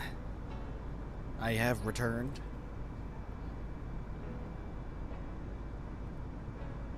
Thank you for bearing with me there on this long flight. Just needed to get some lunch in me, get some food in me.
Alright, let's jump into the flight deck here and see exactly what's going on with our airplane, see exactly where we are, how much time we have left. We take a look down at our McDo here. We have about 507 nautical miles to go. Our flight progress bar is a little bit off on that. It's showing us at 468, so I'm not exactly sure the reasoning behind that. But anyway, we are 506 nautical miles out, and looks like we are arrival at 16:19 Zulu time. We take a look at our clock right there. That's about an hour and 6 minutes to go. So we are almost there on our way to Orlando, Florida. Landing on runway 17 right. I've done that approach. I can't even tell you how many times, an unspeakably large amount of times. So if I somehow manage to mess this approach up in any way, shape, or form, I am going to be very disappointed in myself.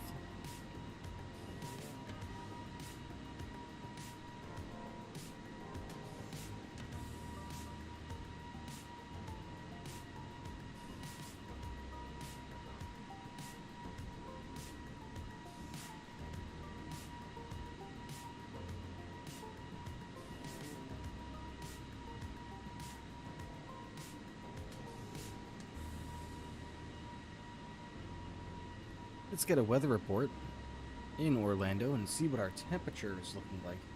I know for a fact that it is warm there. Let's have a look.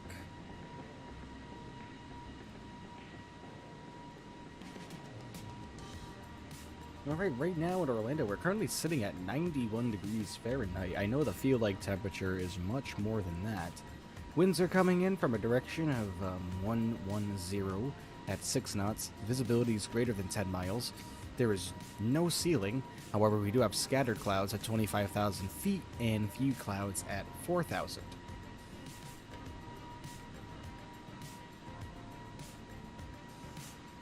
Don't have any gusting winds, which is a good thing. So The weather is looking good in Orlando. Really nice weather, so we shouldn't have any surprises when it comes to getting the airplane down.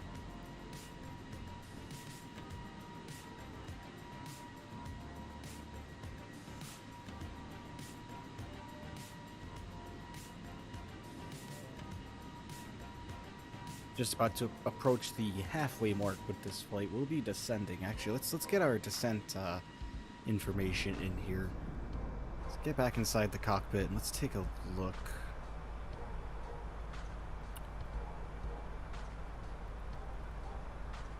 Down to 4,000 feet, which is exactly what I thought. So let's go over here and let's see what our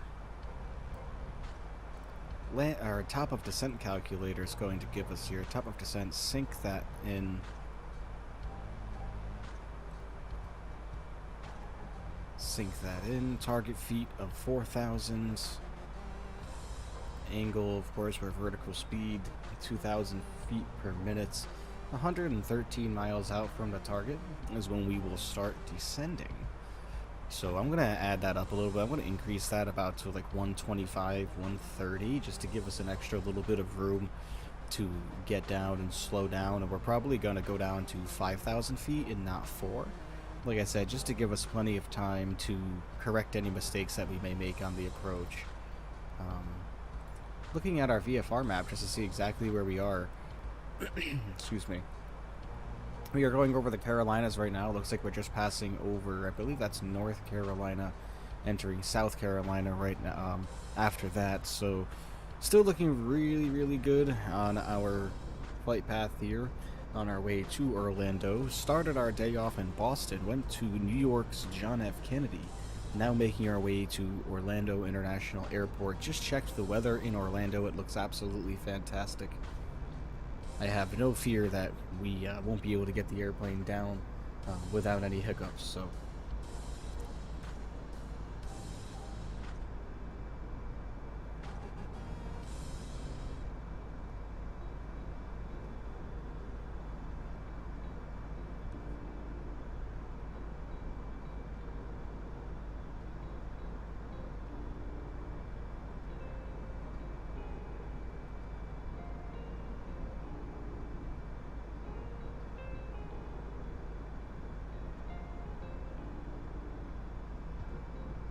Holy guacamole, I missed something. We gained a new subscriber, everybody. It did not come into our feed, but we are now up to 21 out of 25. We are 4 away from our goal.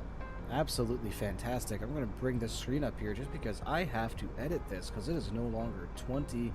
That is absolutely fantastic. Thank you to whoever that was that subscribed. I really, really appreciate that. Let's get our setting updated here. Let's get us up to 25.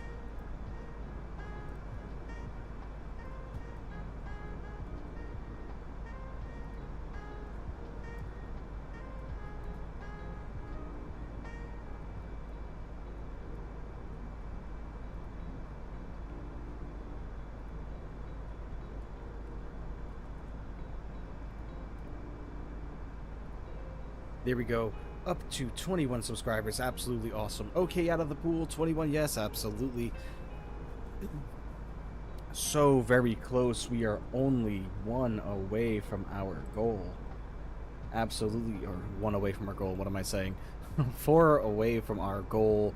We have 7 days to reach our goal. 1 more week. So hopefully by next Sunday, we will hit our 25 subscriber goal. And if that's the case, I will have something special ready to go for the celebration stream. We'll take off. I want to do something at night coming here shortly.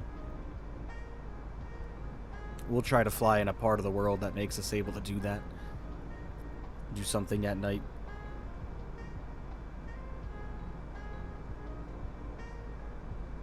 I know FlyByWire Simulations just released a massive update in regards to their A380 and how the progress is going, and I know that's really close to dropping. I'm thinking that they're probably just going to drop that on us and not even tell us. And as soon as the A380 comes out, oh boy. The largest passenger airplane in existence, the Airbus A380. Absolutely fantastic. Can't wait for Fly-by-Wire. The same makers of this airplane that we're flying here. Just absolutely so cool. Fantastic. Can't wait to fly it. Which means I'm gonna have to buy a second expansion pack for my Thrustmaster Airbus throttle quadrant here to get the 4 throttle levers to make it authentic. Need to have all 4 levers, and I can't wait for that to come out. That's exciting. That's just fantastic.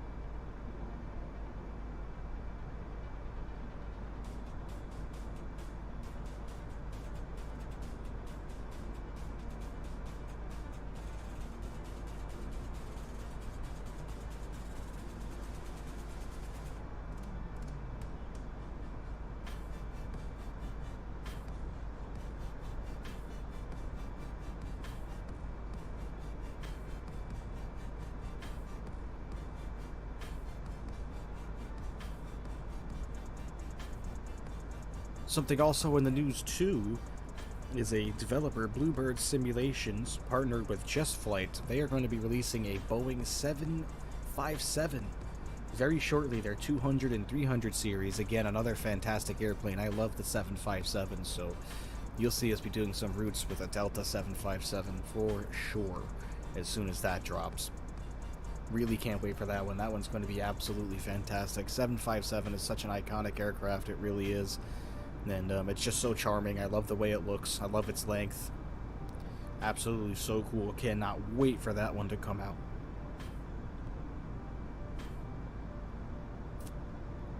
But yes, we hit our 25 subscriber goal. I will be scheduling something special to celebrate our milestone. And then we will make another milestone after that. Maybe I'm thinking 50 subscribers in another month out from there. So we are so very close, and I know that we can do it. We are at 21 so far. Absolutely incredible. I never thought that I would reach that first goal of 25 by August 1st. I just wasn't sure if that was going to be unrealistic goal to set, but we are getting there, everybody. 21.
That is awesome. Thank you to everyone. Yes, absolutely. Thank you.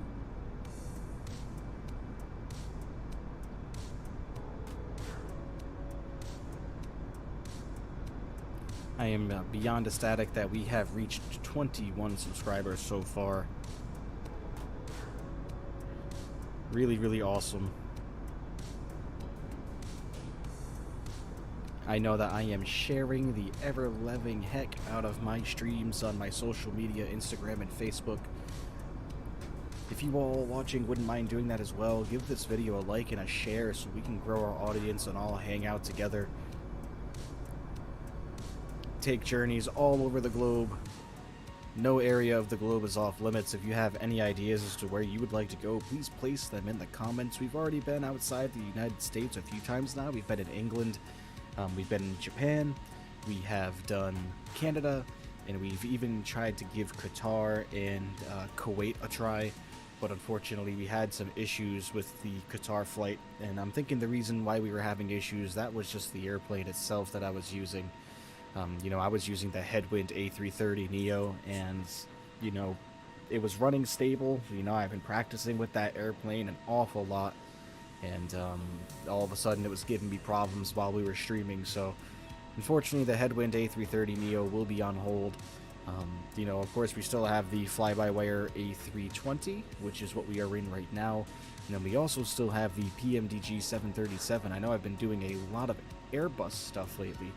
I promise the PMDG will be making a return, so don't worry about that. That's still up and coming. That's something that we will be scheduling soon as well. I'm not sure what we are going to be doing tomorrow for tomorrow's regularly scheduled stream. I haven't really scheduled anything yet. I haven't really thought about that. That's going to be something I will be deciding later on tonight. Like I said, I would like to go back over towards Europe, so maybe we'll do something over there.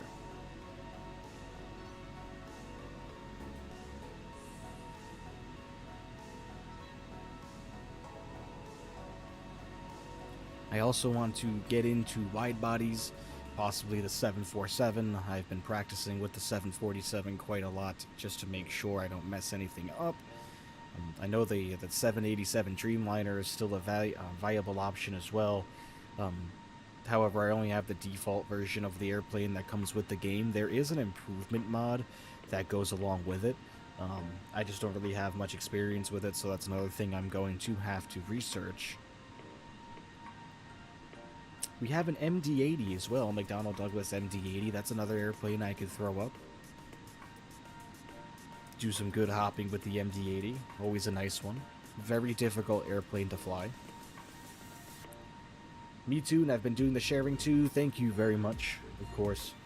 Really appreciate it. That's the only way that this stream is going to grow, and, you know, if people are annoyed by me sharing my stream all the time, I'm sorry about that, but, you know, I want it to grow, and the only way we're going to do that is by marketing it and getting it out there. And, you know, unfortunately, if I have to share my stream on my Facebook and Instagram 30 times a day to get a few subscribers, and that's what it's going to take, that's what I'm going to do. Ireland, perhaps Germany and Scotland, absolutely, we can do something with Ireland, Scotland. That's something that we'll have to do when we're over in the UK, obviously. Germany is also something that we can do. We can throw up an Airbus in Germany real quick. Go to Munich, check out a couple of other areas there as well. We've done Japan already, like I said. Obviously, there's a couple areas of the world that we, you know, just due to what's going on, I will not be visiting, like Russia, Ukraine. You know, I won't be going up over there at all, just because obviously what's going on. I like to respect everybody when it comes to that kind of stuff. So unfortunately, for the time being, we will not be taking any journeys up into Russia at all. Also thinking South America. We haven't been really down to South America yet, or Africa, or Australia, or anything like that. So that's going to be coming soon as well. So keep a lookout for that. South America for sure. And I'm thinking if we hit our 25 subscriber goal, like I'm wanting to, I'm thinking about doing a long haul stream. And what that means, what's classified as a long haul to me, is a flight that's, you know, 5 hours, 6 hours, and that's something that we will use the 787 for. The A320neo can make flights that long as well, so maybe we'll take a look into that. I know JetBlue does services now from London to New York. And I believe even Paris to New York in their A320neos, so maybe we'll explore that option as well. If we're going to do a long haul, honestly, I'll probably be shooting for the Boeing 747, just because that seems a little bit more realistic to me when it comes to wide bodies. And even further from there, we can try out the Boeing 787 as well. Like I said, just need to play around with that one a little bit more, just to make sure I have everything straight with that. I've flown it many times. I know there's an improvement mod, and I haven't flown the 787 in a few months, so that airplane probably needs to be updated, and I'll just need to test it and do a test with it, and do a test flight off stream on my own, just to make sure that it's going to fly okay and that we don't have any surprises when it comes to landing that airplane. Now, I don't want to make a fool out of myself on stream, of course, so just need to make sure that all of that looks good to go before I hop into that.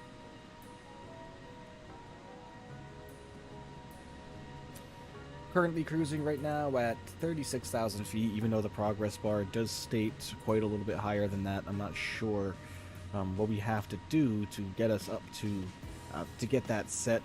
I'll have to look into that, maybe consult the troubleshooting guide in regards to the flight progress bar there, just so it can be more accurately reflected. Australia too, yes, absolutely. Australia. We'll see some kangaroos. That's a terrible accent. Go shrimp on the barbie. Hey, Sheila. Man. Okay. Let's get in the cockpit. Haven't checked the flight deck out in a while. Let's just make sure that we're all looking good. And we still are 357 nautical miles to go until our arrival, and looks like we're arriving in another, I would say, about 55 minutes, 45 minutes, give or take. 45 minutes, so bear with me, everybody. We are almost there. This is the longest flight straight I have done on stream by a long shot, just so everybody knows. Have never done a flight this long. The longest I think we've done was like an hour and 15. This one's coming in at about 2 hours and 5. As you can see, we just went over the 3-hour, 15-minute time mark on the stream. Usually that's about how long our streams are, so we're pushing the brink on this one. We're going quite over, which is perfectly fine. I don't mind doing it, especially when it's a billion degrees outside like it is right now. You know, big guys like me that have a little bit of extra cushion on their bellies don't do well in the heat, so I am perfectly fine with staying inside, especially on days like today where it's just that hot. You know, it's just, you know, and I don't like the beach anymore. I used to, and now it's just, the beaches are just too crowded. If I'm going to go to the beach, it will be somewhere in Florida or down in the Caribbean or somewhere on the Gulf. You know, not anywhere around here. Just everybody floods to the beaches around here, and it's just, you know, you see those pictures of people on the beach, and it's just crammed in there like sardines, and I just, you know, I'm not into that kind of stuff. I don't like being able to sit there and, you know, now you hear the guy over the speakerphone, you know, over the megaphone. No ball playing, no frisbee throwing, no fun of any kind. Don't even swim. In fact, just go home. You know, that may just be what that guy should say, because you can't do anything on the beach anymore but basically sit there and burn in the sun, or go turn into a raisin like I do by jumping in the ocean. And, you know, I have been getting I do get outside a decent amount in the summertime, but when it's like this outside, I personally don't enjoy it. My skin doesn't like it. You know, my eczema, you know, I have eczema in between my elbows and in between my knees and on my chest, and you know, when it gets hot out, it just turns bright red and itchy, and just, you know, it's just not comfortable for me. And, you know, if I'm going to be spending a lot of time outside, it has to be underneath an awning or underneath an umbrella, you know, and it's just too much of a hassle sometimes. But looks like we're getting into some cloud cover here, going out over the ocean. Looks like our weather updated a little bit. Let's take a look at the weather in Orlando and see if we have any updates for that. Currently, as it stands right now, 93 degrees in Orlando. the feel like temperature is probably more than that. 5 knot winds coming in from a heading of 050. No VFR warnings, which is good. Visibility is still greater than 10 miles. We have scattered clouds at 25,000, a few clouds at 21,000, and few clouds at 4,000. So we're still looking really good. We barely have any wind, so this should be smooth as butter getting into Orlando. And one thing I can check too is if we get back in the cockpit, which I haven't done on our little fly pad right here. This little fly pad is just the cool things that you can do with it when you're flying, and taking a look at what's going on is just outstanding. So if we come up here, I believe that we can find the map. At least I thought we could. Did they take that out of this? I kind of thought you could see the weather radar in here somewhere. Did they take that feature out?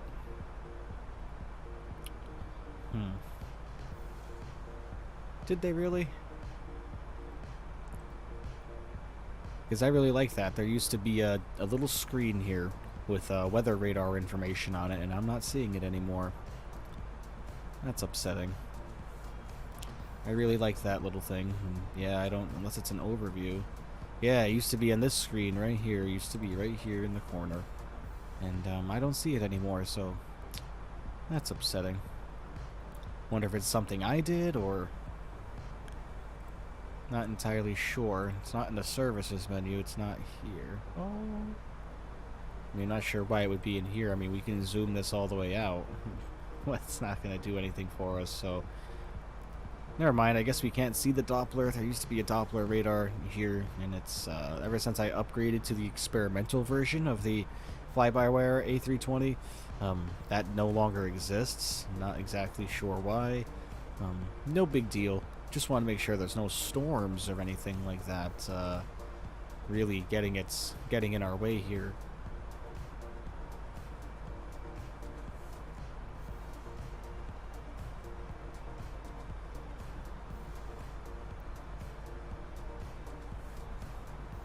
$40 minutes now, just about 40 minutes. We're going to start our descents. We already have that calculated in. It's telling us 114 miles from Orlando to start our descent, but I don't think I'm quite going to wait that long. I'll probably start at like 125, 130, you know, even if we have to descend down a little bit and hold at like 7,000 feet or so. You know, just want to make sure that I'm giving myself enough time to be able to slow the airplane down and not have to worry about that when it comes to our approach, and get ourselves all set up. You know, sometimes that has happened before on stream where I had to do 2 go-arounds in one stream, and the main reason behind that and why that happened is just because I wasn't really paying attention, wasn't really handling the airplane well. I wasn't really just making sure everything is going well with the airplane, and you know, we turn left to turn left base onto the runway, and we're, you know, 2,000 feet higher, and you know, and if you try to force the airplane down, it's gonna speed up, and you're not going to be able to slow the airplane down in time. So that's one of those things where you initiate a go around, and I'm just trying to avoid that as much as possible, so it better be safe than sorry. Orlando feel like temp is 104. Woo! Alright, I'm wondering what the feel like temp here is in the New England area. Let's check that out real quick. Search that. Rhode Island feel like temperature right now. The feel like is 98 right now. So realistically, if you think about it, here in New England, the feel like is 98 degrees. And that's only 6 degrees off from Orlando, Florida. Okay, first, that's hot for the New England area. And you know what? Come August, it's going to get hotter. My electricity bill is going to increase. I am okay with that. I enjoy being cool, and I will pay for it. You know, we have some neighbors that are obviously conservative, and something I noticed was they had their windows open all the time. You know, 93 degrees, that couple of days got up to 90. Their windows were open in their place, which is cool, you know. More power to them, not using their AC. But once we started getting into this weather here, especially when they brought out the heat warnings and just said that, you know, the sun is just absolutely pounding us right now, and they put out the warning about being outside, their windows were closed and you could hear their AC running. And I was like, yep, figured that one. Like, imagine just sitting in your home and it's 88 degrees, 90 degrees in your home, sitting on the couch. Oof. Mine was 159 a month last month. Not bad at all. Yeah, it's not too terrible. I prefer mine to be a lot less than that, but, you know, in the summertime, that's just not attainable. Unless you want to sit here and bake to death. That's when people are like, oh, go to the beach. As I just said, no beach. I do not enjoy the beach anymore. Used to. When I was a kid and, you know, we used to be able to throw frisbees and play football and dig holes and have a good time, you know, and it was different then. Now, when I go on a beach, I like to bring alcohol. Sip on a Corona with a lime. You can't do that around here. You go to jail for that and get fined if you bring an alcoholic beverage on the beach. Although people do get away with it and people do that. I just don't like doing it, one, because I'll be anxious about whether or not I'm going to get caught while I'm sitting on the beach. And not only that, I just, you know, you're going to get maybe perhaps dirty looks from everybody. And oh goodness, we gained another subscriber, everybody. We are up to 22. 22 subscribers, absolutely fantastic. Thank you to whoever that was subscribing. Not sure if you're in the stream or not, but thank you very much. And once again, we need to update our goal. We need to update this one more time. As mentioned, goal is 25. We're sitting at 22. Absolutely unbelievable. We only have 3 more to go. There we go, updated. 22 out of 25, everybody. Absolutely fantastic. Thank you to whoever that was that subscribed. Really appreciate it. 3 more to go, everybody. 3 more to go in 7 days. I have a feeling that we will make it. We will make that goal.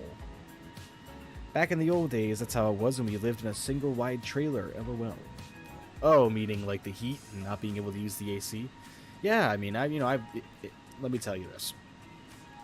So, if I at one point couldn't, like, afford my electric bill being that high, you know, and, you know, I didn't think I could handle it, obviously, yes, the ACs would be coming down quite a bit.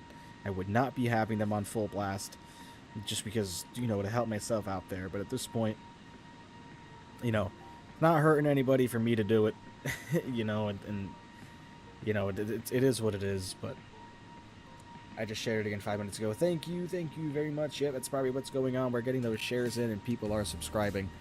Absolutely awesome. We were at a little bit of a standstill there. We were sitting at 15 subscribers for like 1.5 weeks. And I was getting a little bit nervous. I was like, man, are we going to be able to hit our goal? You know, and now we're up to 6 likes on the video as well, which is absolutely cool. I just can't wait to get more people in here and just get a group of people together, whether or not you are enthusiasts of Flight Simulator yourself, you know, or just like to hang out.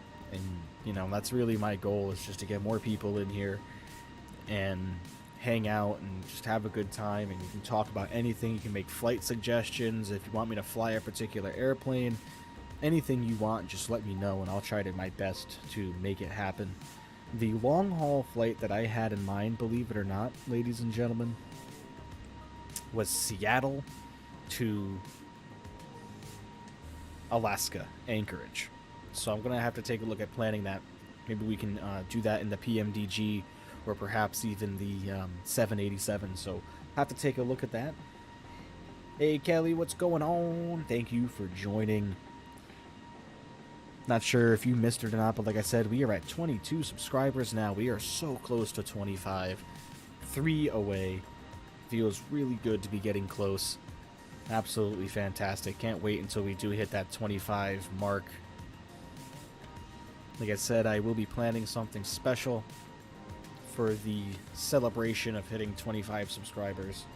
Don't know what that is just yet, but that's going to be coming up. Alaska would be cool. Yes, it would. I have a few ideas for Alaska. You know, Alaska has a lot of bush flying, and you know, smaller airplanes going through the mountains and everything. And like I said, don't really have a lot of experience with it, so that's going to take some practice. And the one thing to remember is when it comes to practicing those flights, just like we're doing now in real time, when I practice, I have to do it in real time as well. You know, so I have to make sure that I have the time to be able to do it, to sit there and learn everything. That way I'm not rushing, you know, and I'm not missing things. So Alaska is definitely something. If we go to Alaska, the first time we're going is going to be in an airliner like this, something I'm more familiar with. Not really going to be so much in a bush trip or any bush planes, but eventually that's coming. 251 miles away. Looks like we will be landing now in another 33 minutes, I believe, give or take. Yep, 33 minutes until we are on the ground in Orlando. Not very long at all. Like I said, this leg was 2 hours and 3 minutes, so this is the longest leg that we've ever done on stream before. Happy that it's gone so smoothly. Coming down into Orlando, Florida. Started off in Boston, went to New York City, JFK International, then from JFK to Orlando.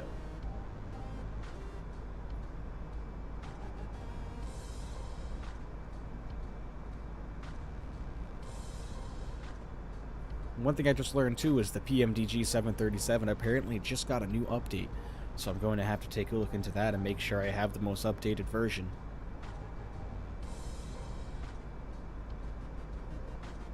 Almost there, absolutely. Very, very cool.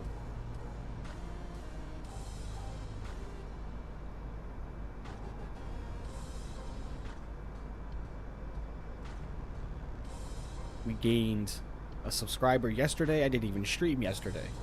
And I gained a subscriber 2 yesterday, I believe, or the day before. And now we've already gained 2 today. So very close. 25. Approaching quickly. Like I said, I was nervous. We were sitting at a standstill. I think we went 3 streams in a row where I was only sitting at 15. And I was like, man...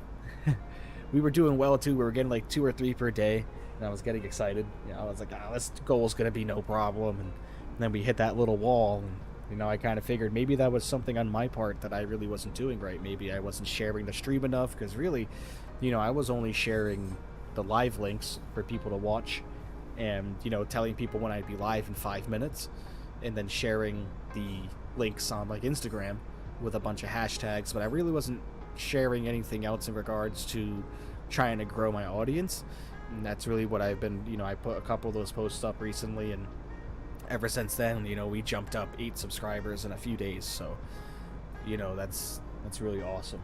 Thank you everybody who has. If you're watching and you've subscribed, thank you, I really appreciate it. Do me a favor and hit that like button on the video as well, and turn on notifications for the channel. That way you are notified whenever I go live. That way you'll never miss a stream or never miss any content that I post. Almost there. 202 nautical miles to go until we arrive in the beautiful Sunshine State. 104 degree feel-like temperature. Arriving in nice hot weather.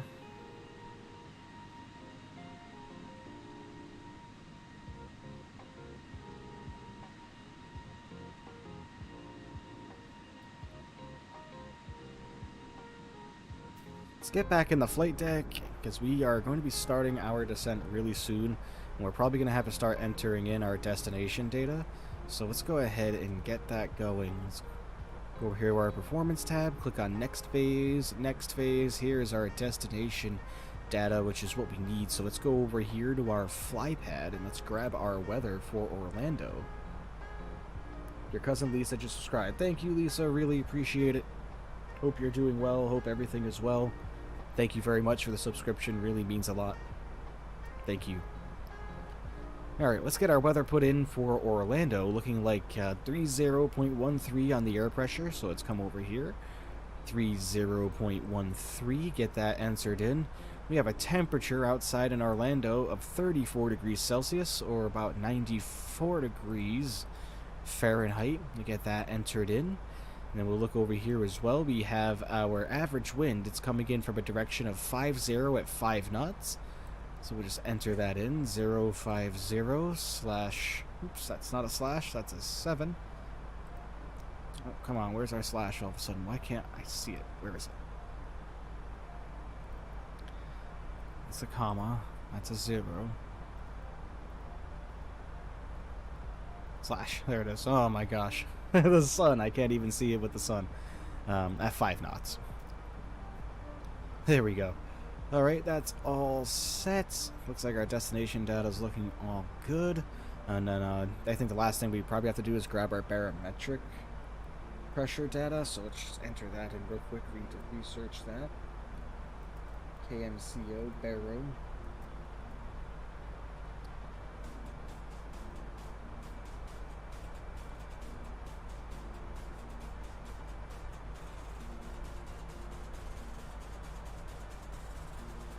$10.19, that's what we're looking for. Let's get that entered in. $10.19.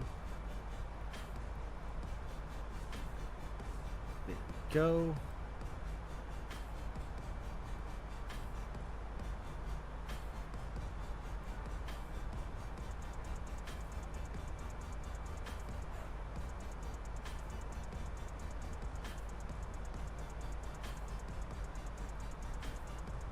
Check our weather just one more time. And yep, as of about 20 minutes ago, still at 93 degrees, so our weather report is looking accurate on our end, so we have our destination data entered. And like I said, we'll start descending in probably about another 80 miles or so.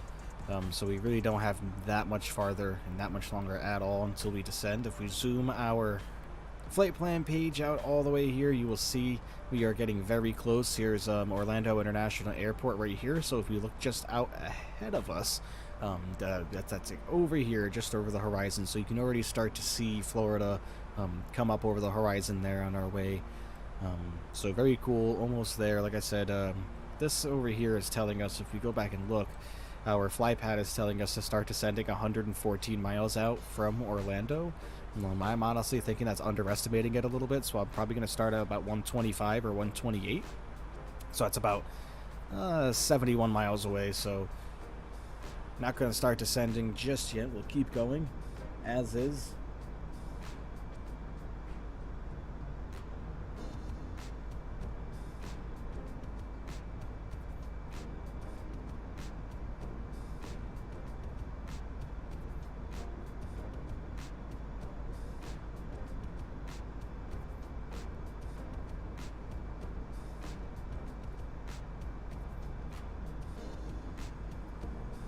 Ooh, maybe getting tossed around a little bit.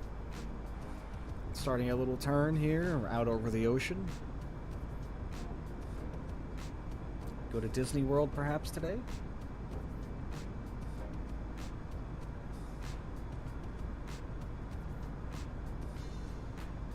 Hoping everybody's having a good Sunday so far.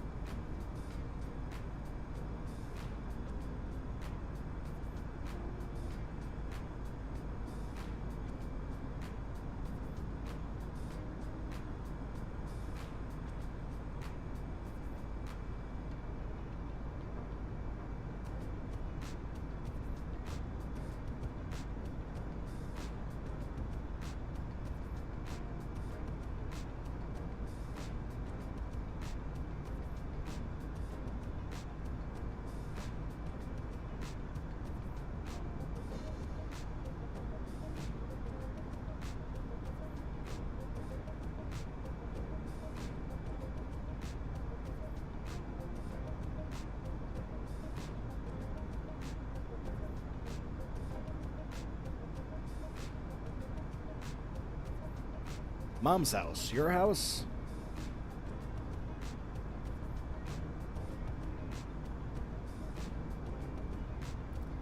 Fly over your house?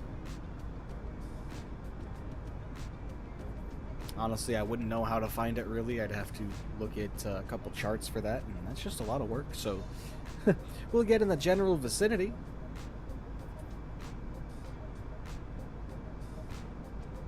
Because I love airline aviation so much, I really don't deviate from doing the airliner stuff, and You know, not doing anything too crazy that you wouldn't see happen in real life.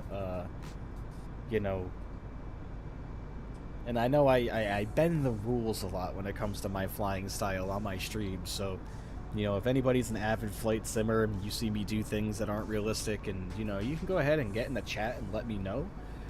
There might be some things I don't know about. Like I said, I'm not claiming to be a professional or anything like that, so, you know, I've said before, I don't use ATC, or air traffic control, as it would be called. I do not use that, and I won't use the in-game air traffic control because it's absolutely awful. And, you know, when it comes to using something like VATSIM or something like that, I just don't,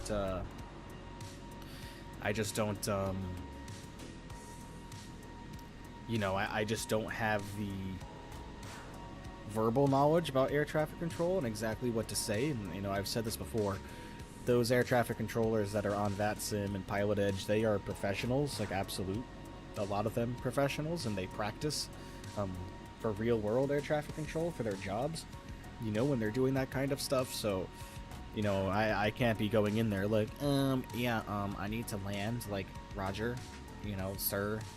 You know, I can't be doing things like that. And, you know, they'll bear with you for a little while. You know, but until I get more versed in that kind of stuff, I don't think Pilot Edge or VATSIM or anything like that would be in my future. No, don't go to Disney pool party at my house. Oh, baby. Oh, boy. Let's get the Corona with limes going.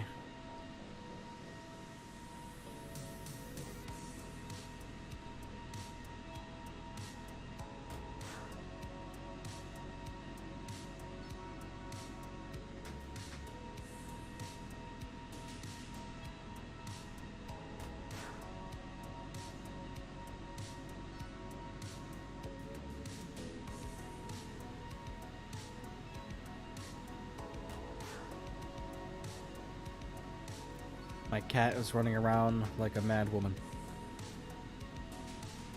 She's been wanting treats lately. She meows for treats at any opportunity, and it's just absolutely ridiculous.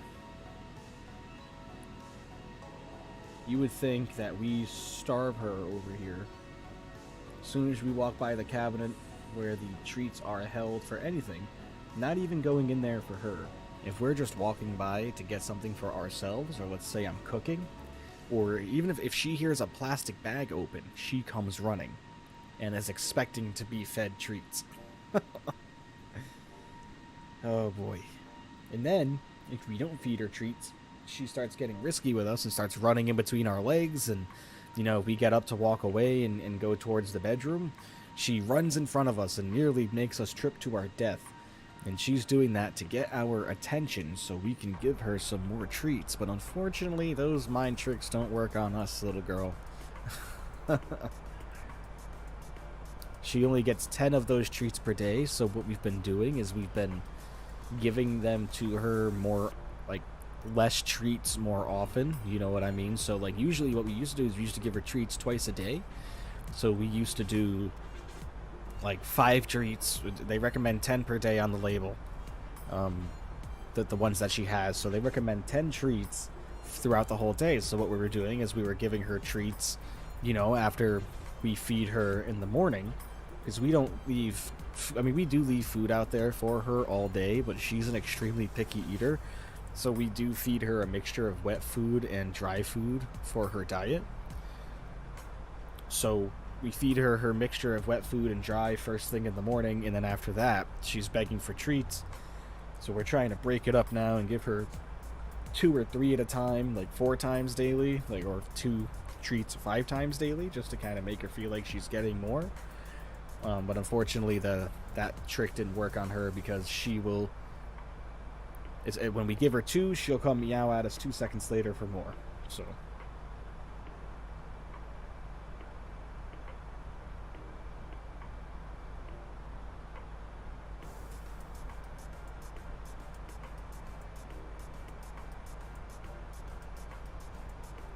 getting very close to be starting our descent here. Probably about another 20 miles we will start. So let's come over here to our autopilot and let's get our altitude plugged in. So we are going down to, let's call it let's call it 4,000 feet. And then our speed, we're going to have to go into managed speed mode when it comes down to it and get us slowed down just a little bit so we can have an easier time getting the airplane into Orlando. Just many times, like I said, I've just not been paying attention to my speed when I should have been, just chit-chatting with you guys and not paying attention to our altitude, you know, and not descending when I probably should have. And because of that, put us in dangerous situations and have had to go around, and not really trying to do that this time. So, you know, we've been streaming now 3 hours and 45 minutes. We're probably going to be going over 4 hours once all is said and done when we land in Orlando. So the longest stream we've done so far. We started earlier too. Normally we start at noon. We started at 11 o'clock this morning. So obviously the longer our streams are going to be, I'll obviously space that out a little longer. So if we're doing a long haul or something like that where the stream could possibly be potentially 6 hours, you know, I'll start that stream at 10 in the morning and end it at 4. You know, that way I'm not streaming at 9:30 at night, you know, and that way I can still have my Sunday afternoon to hang around with the missus and everything, and, you know, hang out with the cat and do some things that I need to do, and feed my spiders and water them. Speaking of spiders, not sure if you guys heard, but I brought another one home. I now have 7. Used to have 6, but went to the Rhode Island Reptile and Exotic Animals Expo yesterday and picked up another spider. I got a green bottle blue, absolutely fantastic looking spider. If you search green bottle blue tarantula on Google, you'll see exactly what it'll look like. And at the moment, it's only about the size of a lima bean, if not smaller, so very, very tiny baby. Can't wait to see it grow up. And then once it's full grown, it'll have a leg span of about 6.5 inches. Alright everybody, we're going to start slowing down. We're going to go into managed speed mode now. Bring that down to 250. Cats are smart. Oh yeah, they are. It's too smart for her own good sometimes, I feel. Picture, please. I can't post a picture of it, unfortunately. You have to go on Google and search it.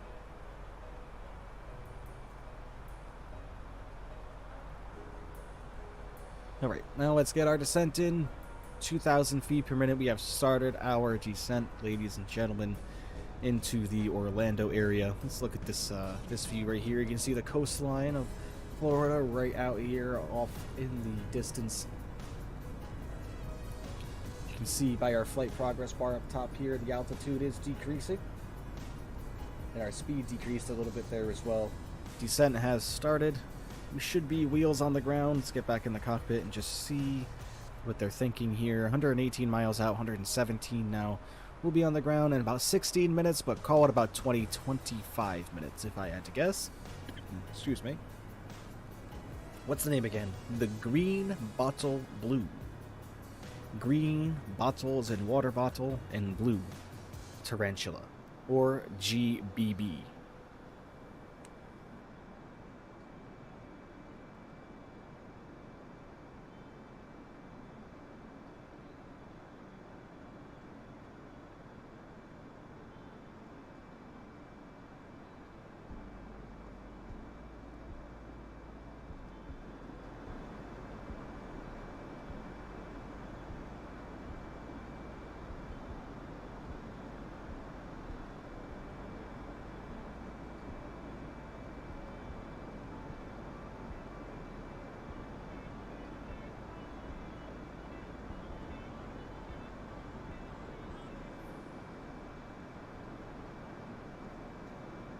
We've started our right-hand turn to turn in more towards land here. Let's get back in our cockpit and just make sure everything is on track still, which it is. We can come down over here. We can zoom this in just a little bit.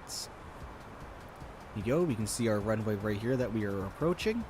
Just coming below 32,500 feet. Speed is being managed absolutely excellently. 250 knots. That's exactly what we want. Oh wow, very pretty colors are amazing. Nice, yes, absolutely. That's why I picked it up. He had quite a few of them there, and you know, I was trying to make a decision about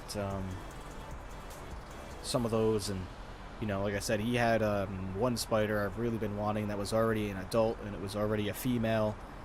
And unfortunately, I just couldn't pull the trigger on that one. It was a little bit out of my price range.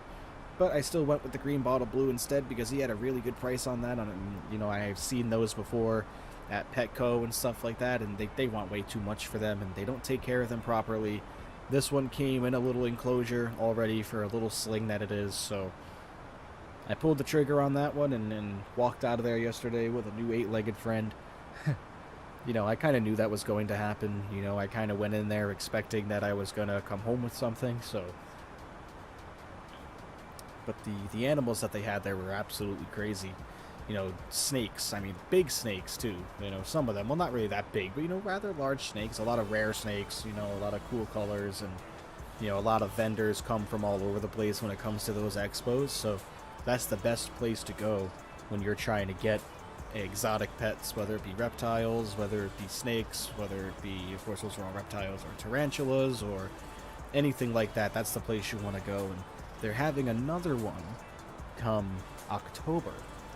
They'll be holding another one in the same spot, so maybe I'll make a journey out there again and pick up another species I feel like I want to add to my collection that I feel like I'm missing. Green bottle blue was one of those.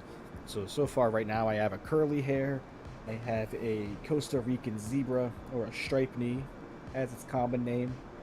I have a Mexican red knee, I have a burgundy Goliath bird eater, I have a Brazilian black, and now I have a Mexican red rump, that's number 6, and now the green bottle blue makes number 7.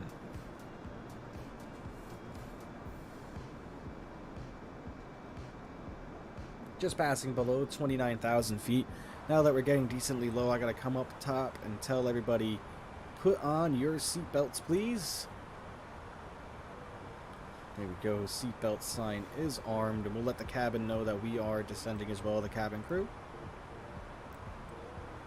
There we go, let them know to start wrapping up their drink service and everything like that as we enter our way down into the Orlando area.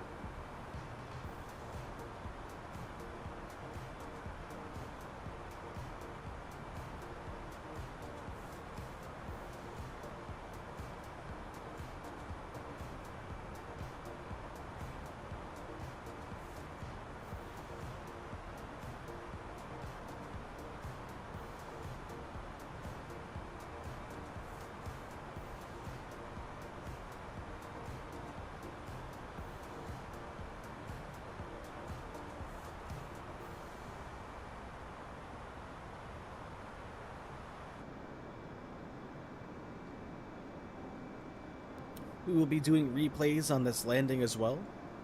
We did replays on the last landing, and I'm getting the hang of the replay system, which is something I'm very happy about. Just figuring out how it all works and getting the hang of that, so finally.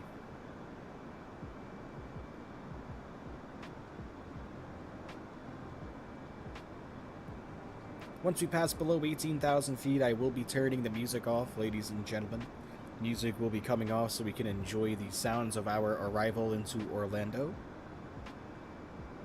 Another quick weather check for the Orlando area, just to make sure we're not going to be flying ourselves into any conditions that are unfavorable.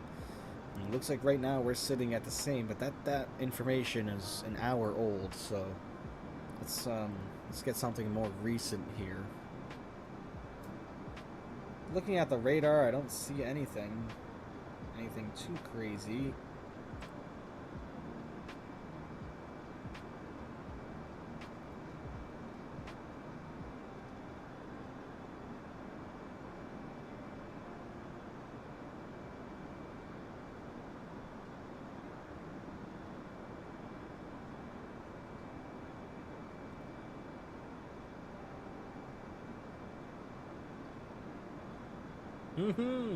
Uh-oh. Just as I figured, we have thunderstorms in the vicinity now. That was at 24/7. That was at 17. That's not good. Thunderstorms in the vicinity of Orlando International Airport. Alright. So, we're going to have to keep a lookout for that, everybody. Let's look up,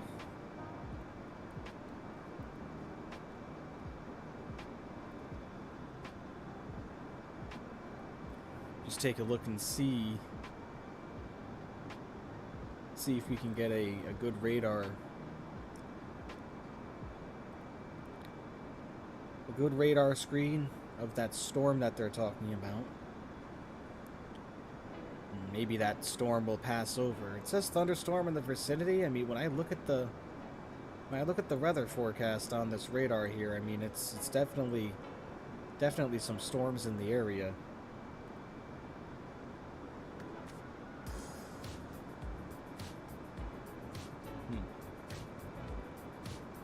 That's the usual Florida, unfortunately. Yep, same thing in New England, man.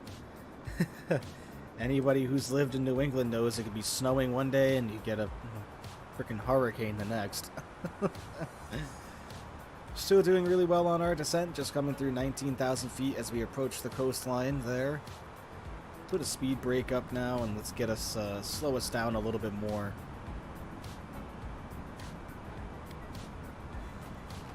We have about 61 miles to go until we arrive in Orlando. We're about to pass through 19,000 feet, which means we're going to be coming out of standard altitude mode. Let me try looking at the radar some more.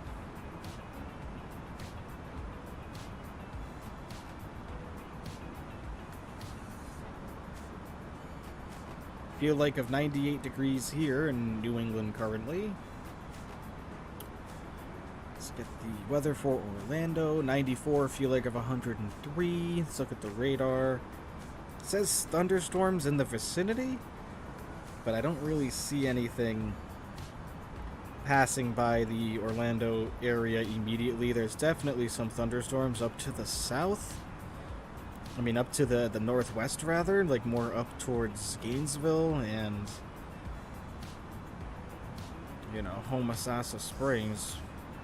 But nothing near Orlando, so I think we'll be fine. We shouldn't have any significant weather. We have pop-up stops every after the summer. Pop-up storms, yes. Yep, we've been getting those a lot too. Coming out of standard mode, get our QNH reset. Yeah, we've been getting a lot of thunderstorms as well that have been coming through and just seemingly out of nowhere too, like you said. Then, you know, one of them was at 5 in the morning recently. Music is coming down, like I said, everybody. Game audio is going back up as we come in to arrive in Orlando. But, yeah, I mean, recently, you know, like I was just saying, you know, you'll be sitting there sleeping, and, you know, I'll wake up at 4:30 in the morning to these wild thunderstorms, and I'm like, phew. And, you know, that's because we live close to the city, you know, and a lot of concrete living near the city, and even though the city that we live near isn't that large, you know, all that heat gets trapped in there during the day and then creates thunderstorms in the evening. And I love thunderstorms, don't get me wrong. But when I wake up to them and the thunderstorm is getting your dreams and shit, like, that's just... that's when it's not fun, at least not for me.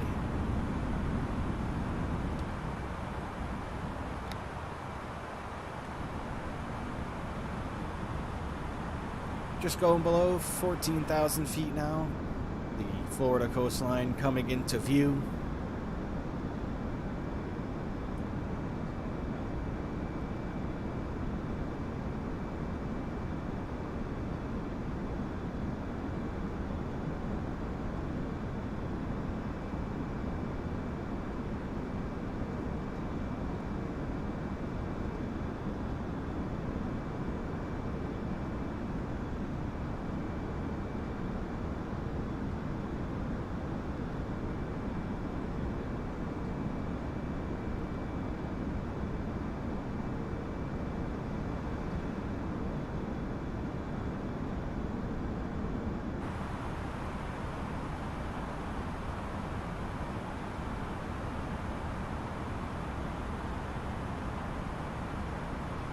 Still looking good on our descent. Just passed through 13,000 feet on our way down to 4,000.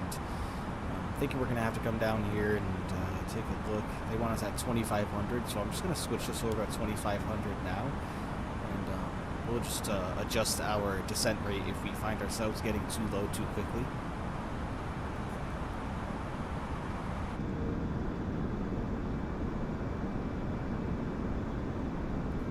Looking like probably the Daytona area off to our right. Perhaps. Maybe it's off to our left.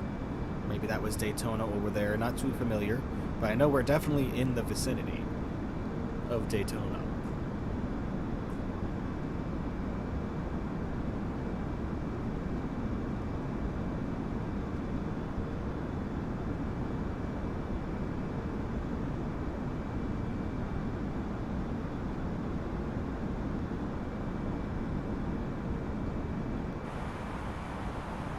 Alright, we are just about to pass through 10,000 feet, which means we need to slow the airplane down a little bit more. We need to come up here and get our landing lights on. Seatbelt sights are on. All good with that. Keep slowing the airplane down.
Alright, looking good, ladies and gentlemen. Almost on our way into Orlando.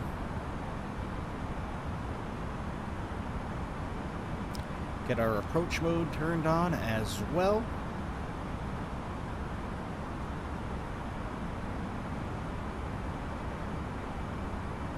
A little bumpy.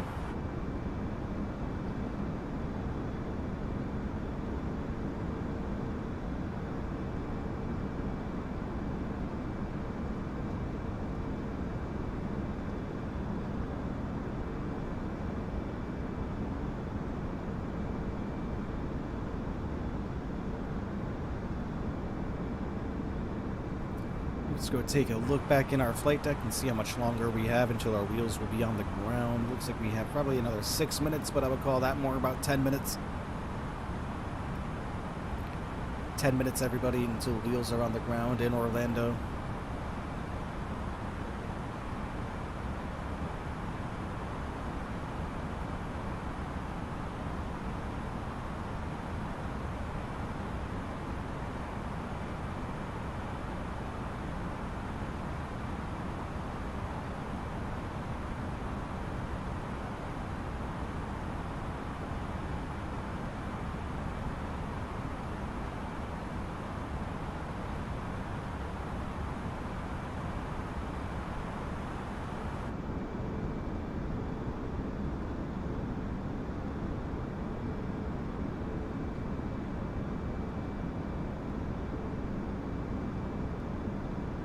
What's everybody have planned for the rest of the afternoon? Anything good? Anybody doing anything fun? Just staying home?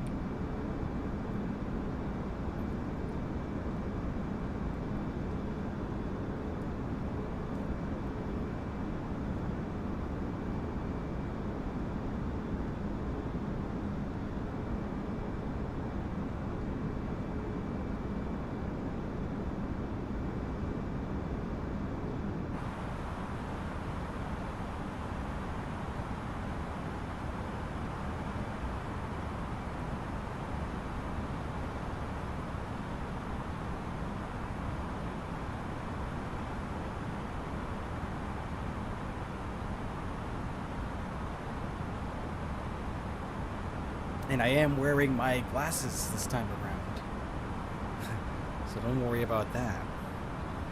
Last approach, I was not wearing my glasses, which probably isn't a good thing, but it's no problem.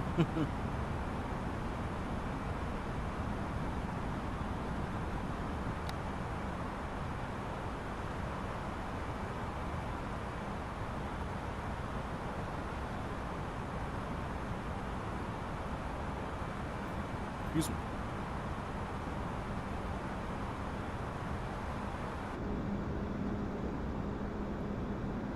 The neighborhoods of the Orlando area below us. Movie, any suggestions? Not really, to be honest. I really haven't been watching any movies. I'm not really a big movie guy anymore, unfortunately.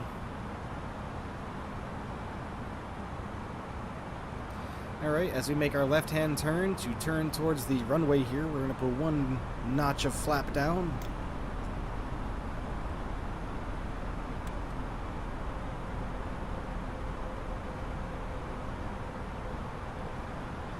There's our runway just out there, everybody. Bring our speed way back now.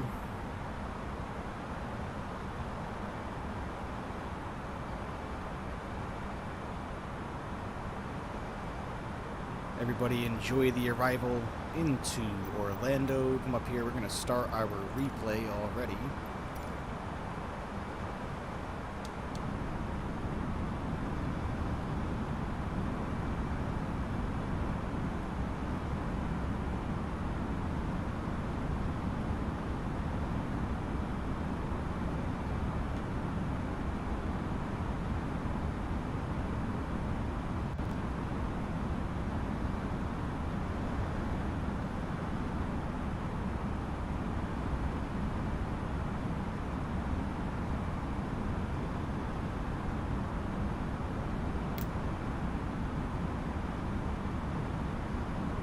$2,500.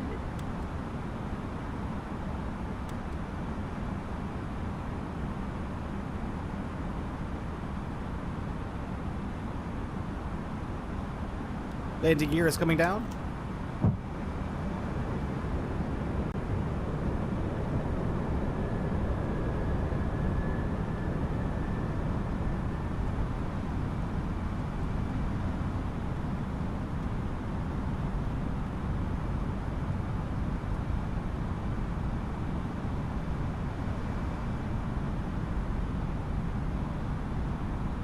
Some more flap.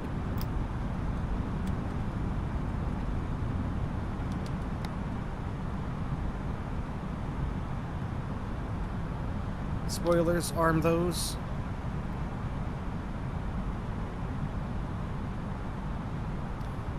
Flaps full.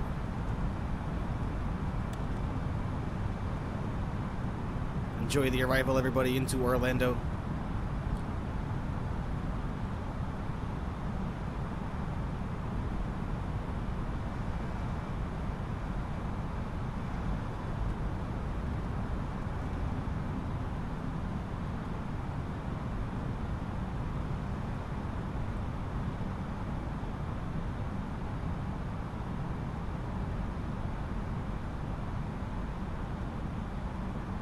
$1,000. My control.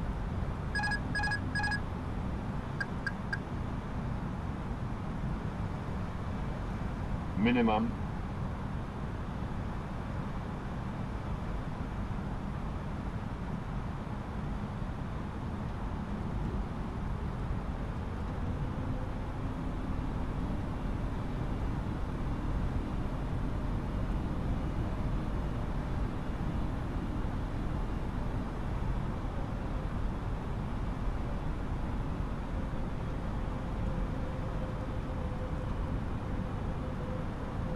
$500.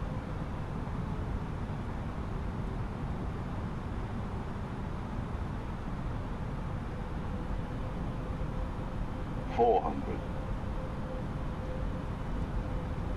Flying right over this big old depot, whatever that is, with a bunch of tractor trailers 300. parked out front. 200.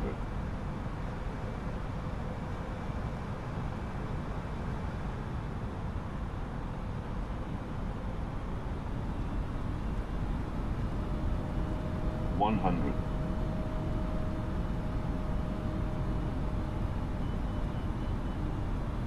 50, 40, 30, 20, 10, 5.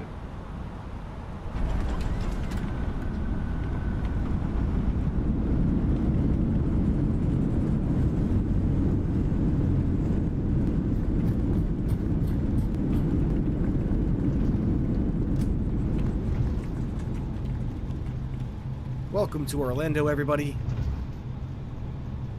Decent landing there, I must say. Didn't get any negative feedback from our co-pilot that time. So I'm assuming it was okay. Normally that sarcastic son of a bitch will give us some kind of remark, but he didn't this time around, so I think we are good. We take our next turn off here.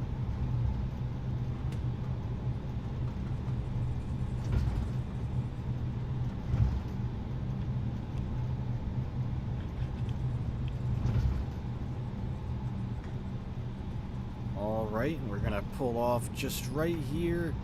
We are going to sit right here for the time being while we initiate the replay. Nice one. Thank you. Really appreciate it.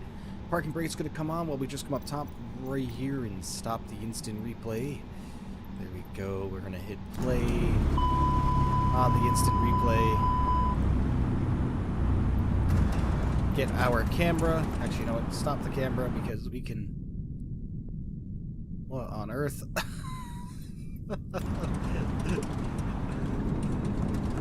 Oh, why is our... I know why.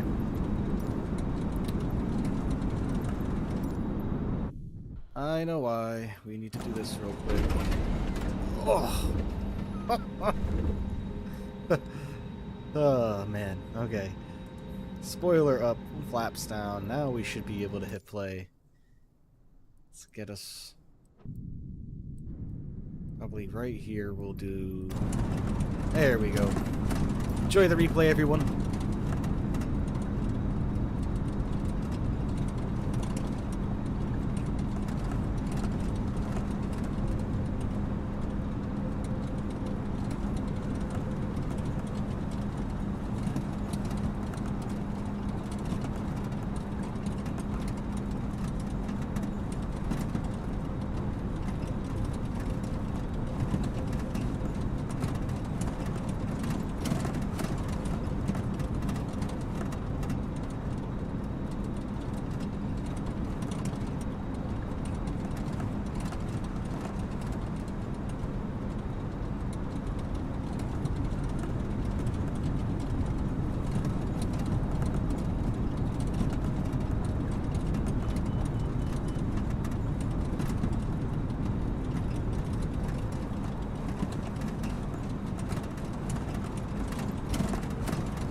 Hold your applause, really, you don't have to. No, no, no, please. It's all part of the job.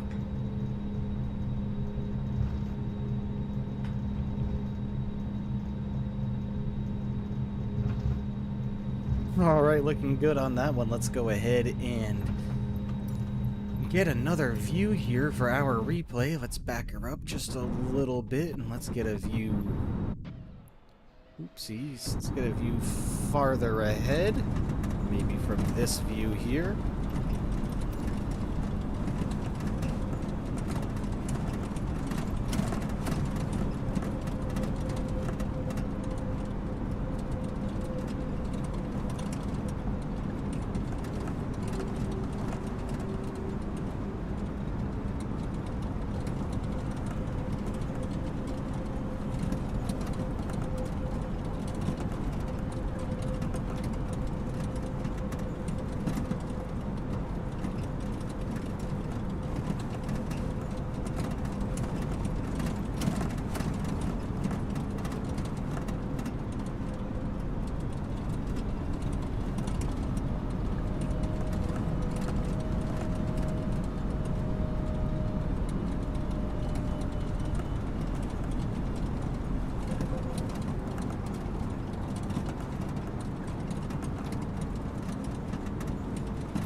looking good. Let's do 2 more views. 2 more views.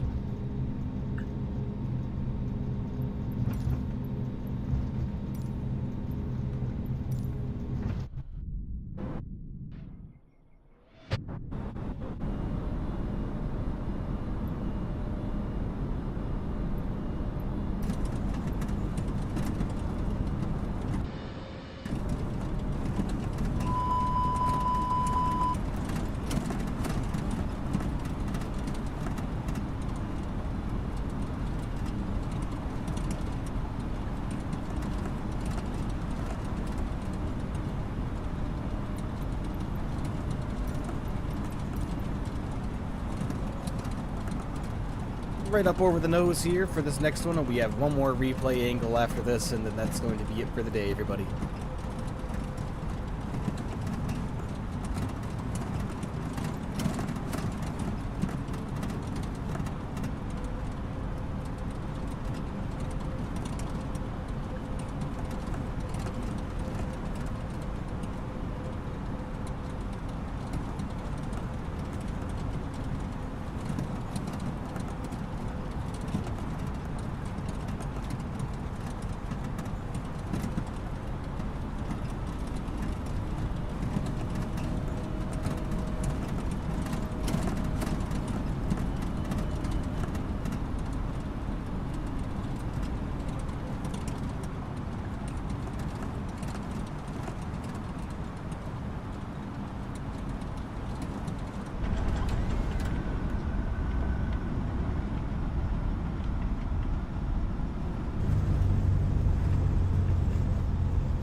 Alright, we're going to end things with one more replay view, everybody. Let's get the replay menu put back up here. Pause our recording and stop that. We will back up.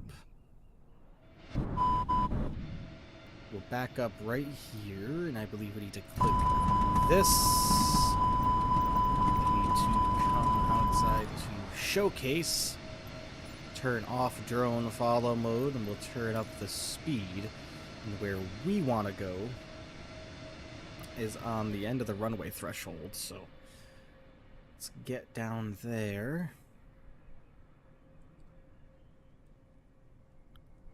Watch the landing from a really cool angle here, just as if we were plane spotting at the airport. And this is going to be the last replay for the day. We're not going to taxi to the gate after this, everyone. We are ending it with the replay. Hate to disappoint.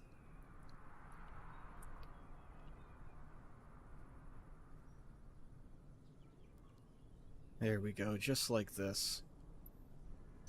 This should be good.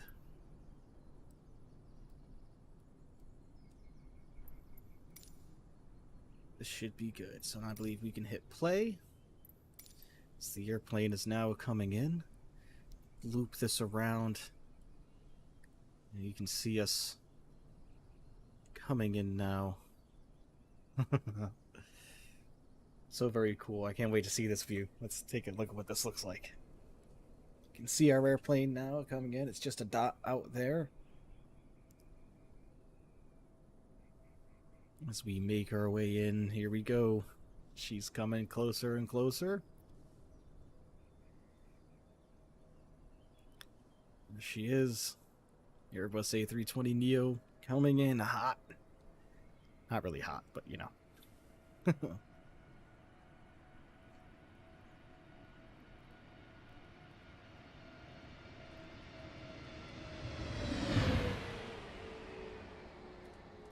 Oh no, missed the touchdown. There it is. All right. So very cool, everybody. Thank you for joining me. We will leave off one last replay view. Again, we will do another wing view for everybody just one more time. Before we go away, we will replay the entire landing almost in its entirety. We'll back it up just a little bit more. We'll start this, and of course, we'll give us this view again. I hope everybody has a fantastic rest of their afternoon. Thank you so much for spending your Sunday morning and Sunday afternoon with me. Enjoy this last view of the landing one more time. We take the flight data bar away too, so you can see everything. And I hope everybody has a great rest of their Sunday. Thank you for hanging out with me. This is the last replay, and once this replay ends, we will be ending the stream. Thank you again for all who have subscribed today. We are now sitting at 22, 3 more to go until August 1st. Have a great rest of your day, everybody. Thank you for joining me, and I'll catch you later. Take care now. Again, stream will be ending after this replay, so stick around for one last replay. Catch you all later. Talk to you tomorrow. Bye-bye.